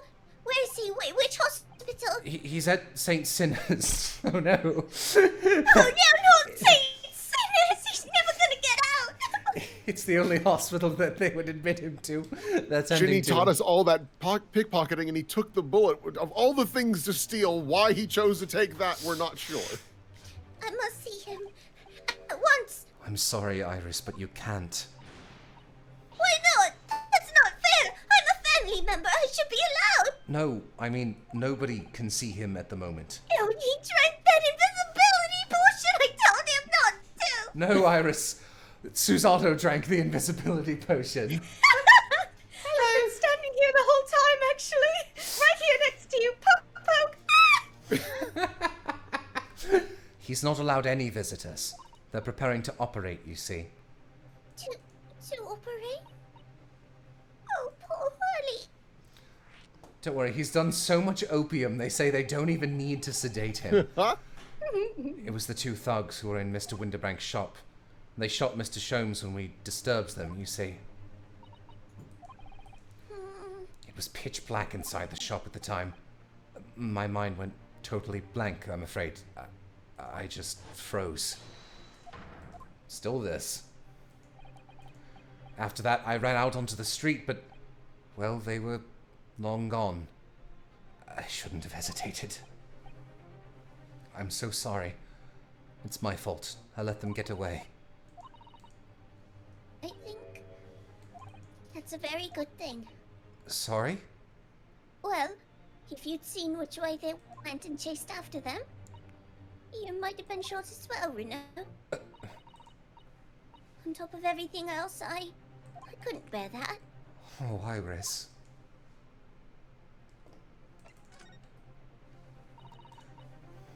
Where's Susie, Reno? She's still at the police station.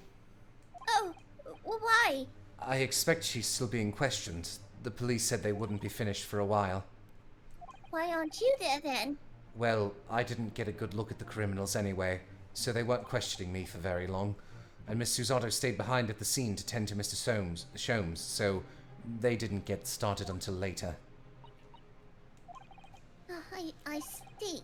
Besides, one of us had to come back to be with Iris. I'm glad Inspector Gregson agreed to me leaving early. You should have let me know, and I would have come to the station. I don't understand why they arrested Ginny. It's not fair.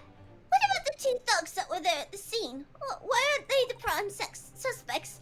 After all, they shot Hurley dead, didn't they? No, I mean, Mr. Sholmes isn't dead, Iris. This is all so horrible. The thing is, Mr. Winterbank was found on the floor in the storeroom where he keeps all the deposited articles, and the storeroom door was locked from the inside. I see. But he wasn't alone in there. Gina was found next to him on the floor as well. Oh no! And according to the detectives who investigated afterwards... Don't tell me. There was no one else in the room. Yes, exactly. How did you know? It's the only explanation. Yes, the only explanation indeed. What do you mean by that, Bruno? Well... What can I say? Damned if I agree, damned if I don't. Okay. I am Well, 10 fade to and black. having a fit! My daddy is dead! My other daddy is dying! Doc Dads, don't die! I'm afraid I'll need to go out again now, Iris. There's not much I can do at the moment, but I can at least try to find out how Mr. Sholmes and Gina are getting on. I want to go too. Take me with you, Reno. I can't stand just sitting around here waiting. Not sure how I feel about taking a 10-year-old child to the scene of a murder, but I don't want to leave her all alone here either. All right then, Iris. Perhaps you can help me. Am I going to be your investigative assistant? Is this Yes! Yeah! Yes, I'd love to. Gina's at the prison. Mr. Sholmes is probably in his hospital bed. He's probably just annoying some nurses. And don't forget, we have to visit the crime scene. We need to conduct a thorough investigation. Ah, I can see you're ready for action. I imagine Iris should appreciate going to the hospital sooner rather than later. All right, let's go to the hospital then. My hooves are in ship-shape. Oh, you have those too. Hereditary.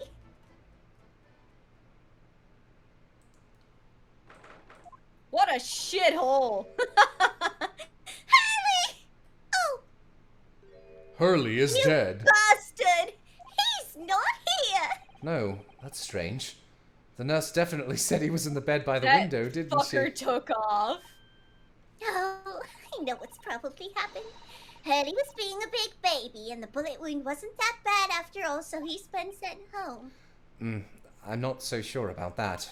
Baby or not, there's no question that it was a fairly serious injury that Mr. Sholmes suffered. Stop showing me her crying. It's very sad. Probably. Hello. Probably Gregson. Hello. What's all this then? Nope. All right, I was wrong. You got it. Oh, right. no. Close enough. This ward is off limits. No visiting. So what are you doing in here, eh? Well, I'll have you know we're Hurley's next of kin. Eh? Oh, well, begging your pardon then, ma'am, sir. A little lady and a curious Eastern gentleman. A great mystery solver as a mysterious family, eh? If that's how you see us, sure. Where is he, Constable? Where's Hurley? She looks like she's gonna kill him. Yeah. I believe he is currently in the operating theatre, ma'am, undergoing an extensive operation. Extensive? It has been several hours. Oh dear. Is he going to be alright? No. He doesn't appear to be working, you see. The anesthetic, that is. I want to report that the gentleman claims may have had a little too much to drink last night. Coffee, that is. Wow. Yes, time to drink this pure opium. Anyway, I think it would be fair to assume that he won't be back for several hours yet. I see. Thank you, Constable. Perhaps we should leave and come back later.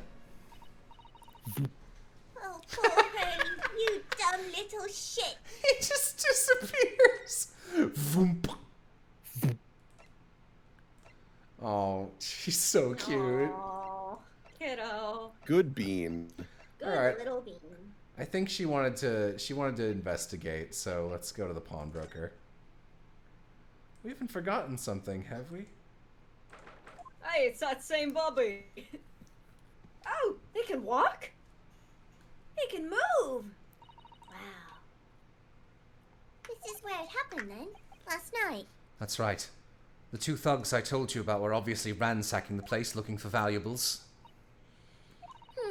But apart from the policeman in here, you wouldn't know anything had happened.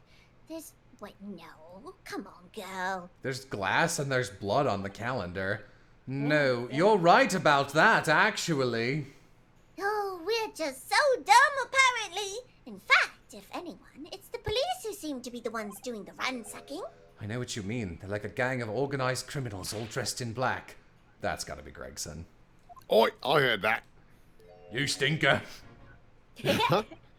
Oh, Inspector. Good morning. I suppose I ought to thank you for your vigilance last night. We got to the scene before it was disturbed, at least. Shame you let the two rogues get away, mind.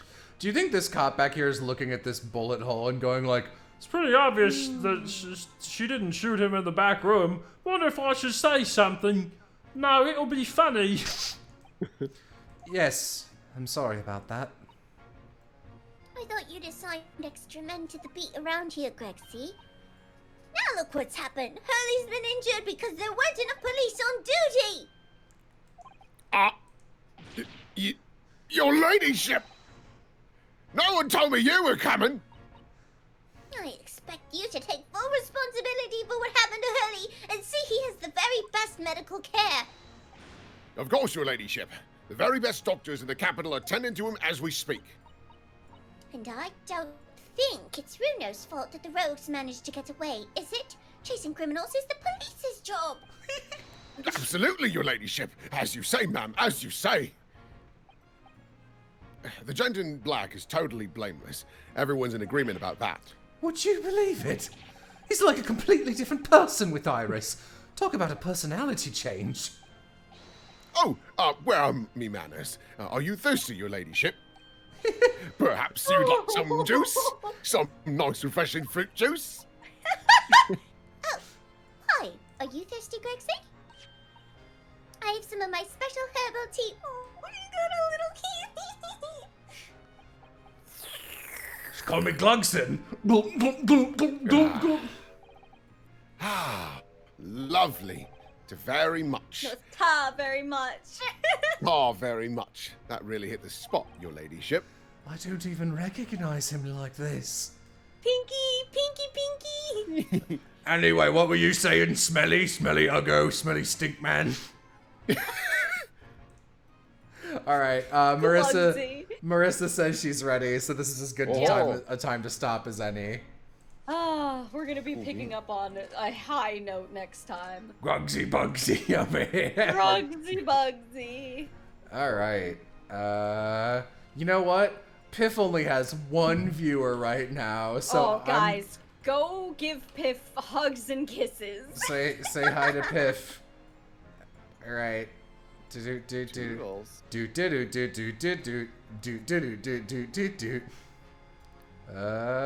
we go. All right.